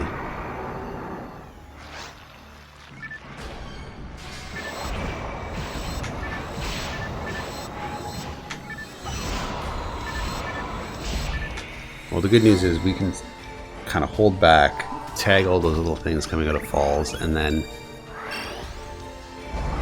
Vaughn hopefully can do the kind of heavy lifting. And if worse comes to worse, we'll use our...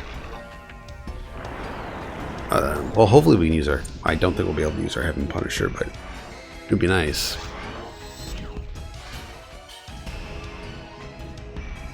Okay, where are you going there, buddy?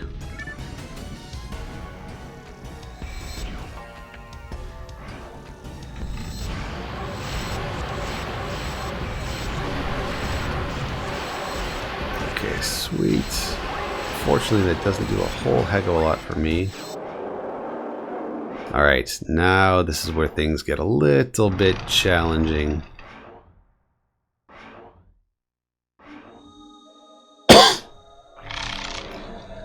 We've been doing good the last couple of times, but you just never know. Bang, bang. Oh yeah, we'll do okay.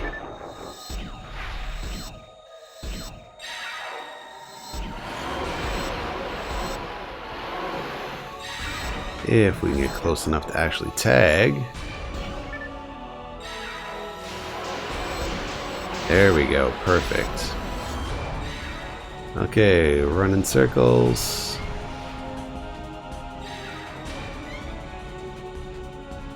and we're good.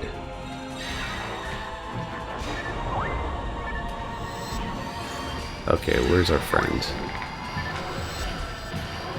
Fuck off! You gotta be kidding me.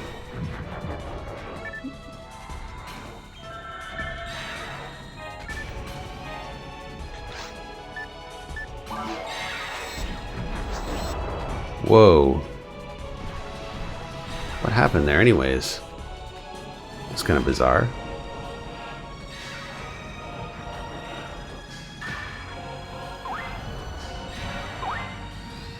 Okay, where did our friend go? Very important that they get healed up.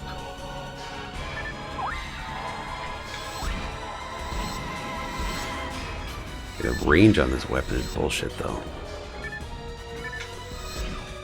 Okay, here we go. This should be it.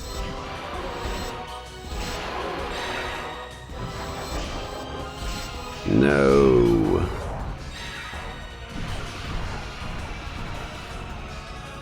It seemed to go straight for Vaughn, probably because Vaughn's the strongest person.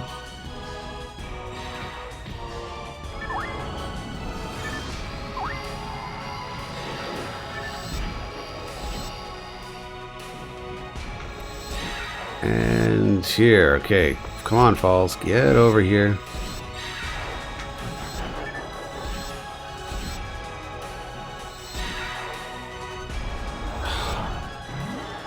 It should not be taking this long.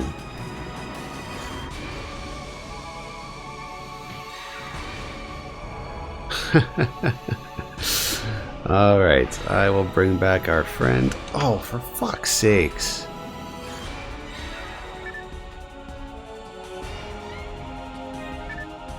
Wow. What is going on here? Guys, we're better than this. Okay, I just have to be on my game in terms of healing.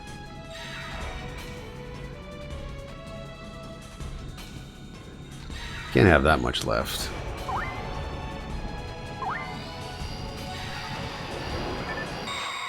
Nice. Okay, cool. Oh, I can't believe how close that was. But victory as always. Alright. Well, we got a bit of XP. Hopefully, Enfilade was able to level up. That would have been nice. But I can't believe how difficult Falls was. Oh my goodness. Alright. Wow. We really sucked that one up.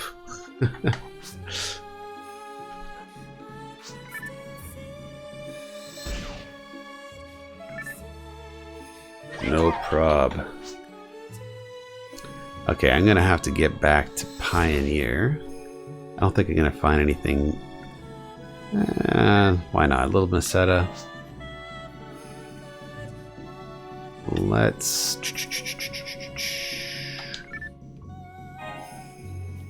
Let's see if we get lucky. Maybe we'll find ourselves some grinders or something. I don't know. Nothing. Okay, back to Pioneer we go.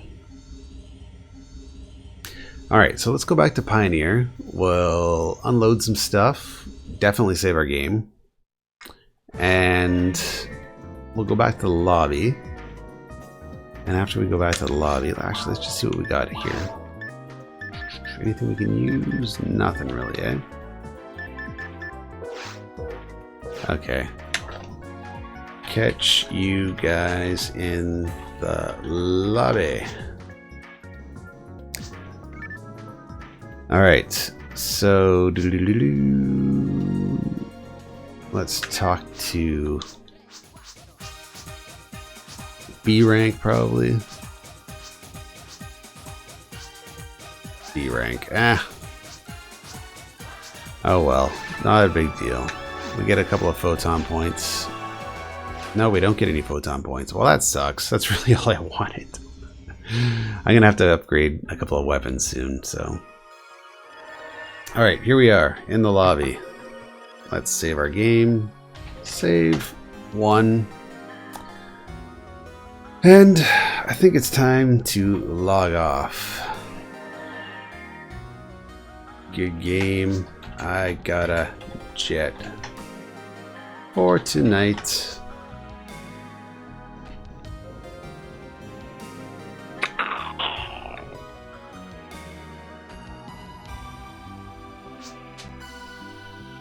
Catch you later.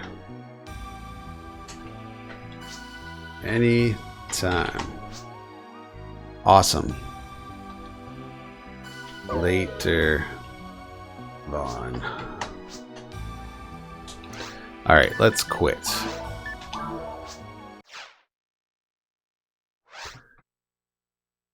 Okay, that was a fun game. We didn't really get too far personally, but yeah, it was good to sort of help some new characters, and it was good to complete that Halloween event. I never finished it last year, so I'm really glad to have finally completed that. Just want to show a couple more things before we finally log off completely. So I did find a couple of really cool old LucasArts Star Wars games as well. So found a complete in-box copy, and all these boxes are in really good condition too, of Rogue Squadron. Again, really good game. X-Wing Alliance, which is also pretty fantastic. So glad to have that in a big box. This was a really cool find. It was one that I did not expect. So I'm going to show you both actually. So about a month ago, I showed you this, which I was really happy to get. I caught a copy of Star Wars Racer. Now, I mentioned that Star Wars Racer actually came in two copies. It was a limited edition box, limited edition, but it came in two versions. So I actually found the second version as well. So they're slightly different, as you can see. They're the two different racers, right? And actually, when you put them side by side, like so, they kind of complete an image.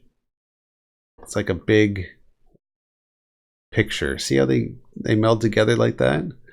So yeah, anyways, I was glad to find both of these in a month because Star Wars Racer is a fantastic game. One of my favorite racing games of all time. And this game here, complete in box, another really expensive one. It's going to cost you about 3 figures now. Really happy to get this, and it is Blood 2: The Chosen. Now really, there's only about a handful of PC Bigs box games that I really want, but I haven't found yet. Curse of Monkey Island is definitely one. I'd love to get a copy of that. Duke Nukem and Warcraft 2. Those are the only games I really want in big box. Can't seem to find them anywhere. It's been on the hunt for ages, but one day we'll stumble upon them. Anyways, guys, it's been a long night. I'm sorry for coughing a ton for a little while there. But again, coming off a cold, I'm really shocked I was able to pull it off for 2.5 hours because my throat is killing me now. So I'm going to take a break, and hopefully Wednesday I'll be back because I got to let this throat thing heal up before I jump in again. And, you know, it'll give me enough time to come up with some new pickups as well. So in the meantime, thanks for watching, everybody. Really appreciate it, and hope everybody's doing great. Take care, and I will talk to you later. Night.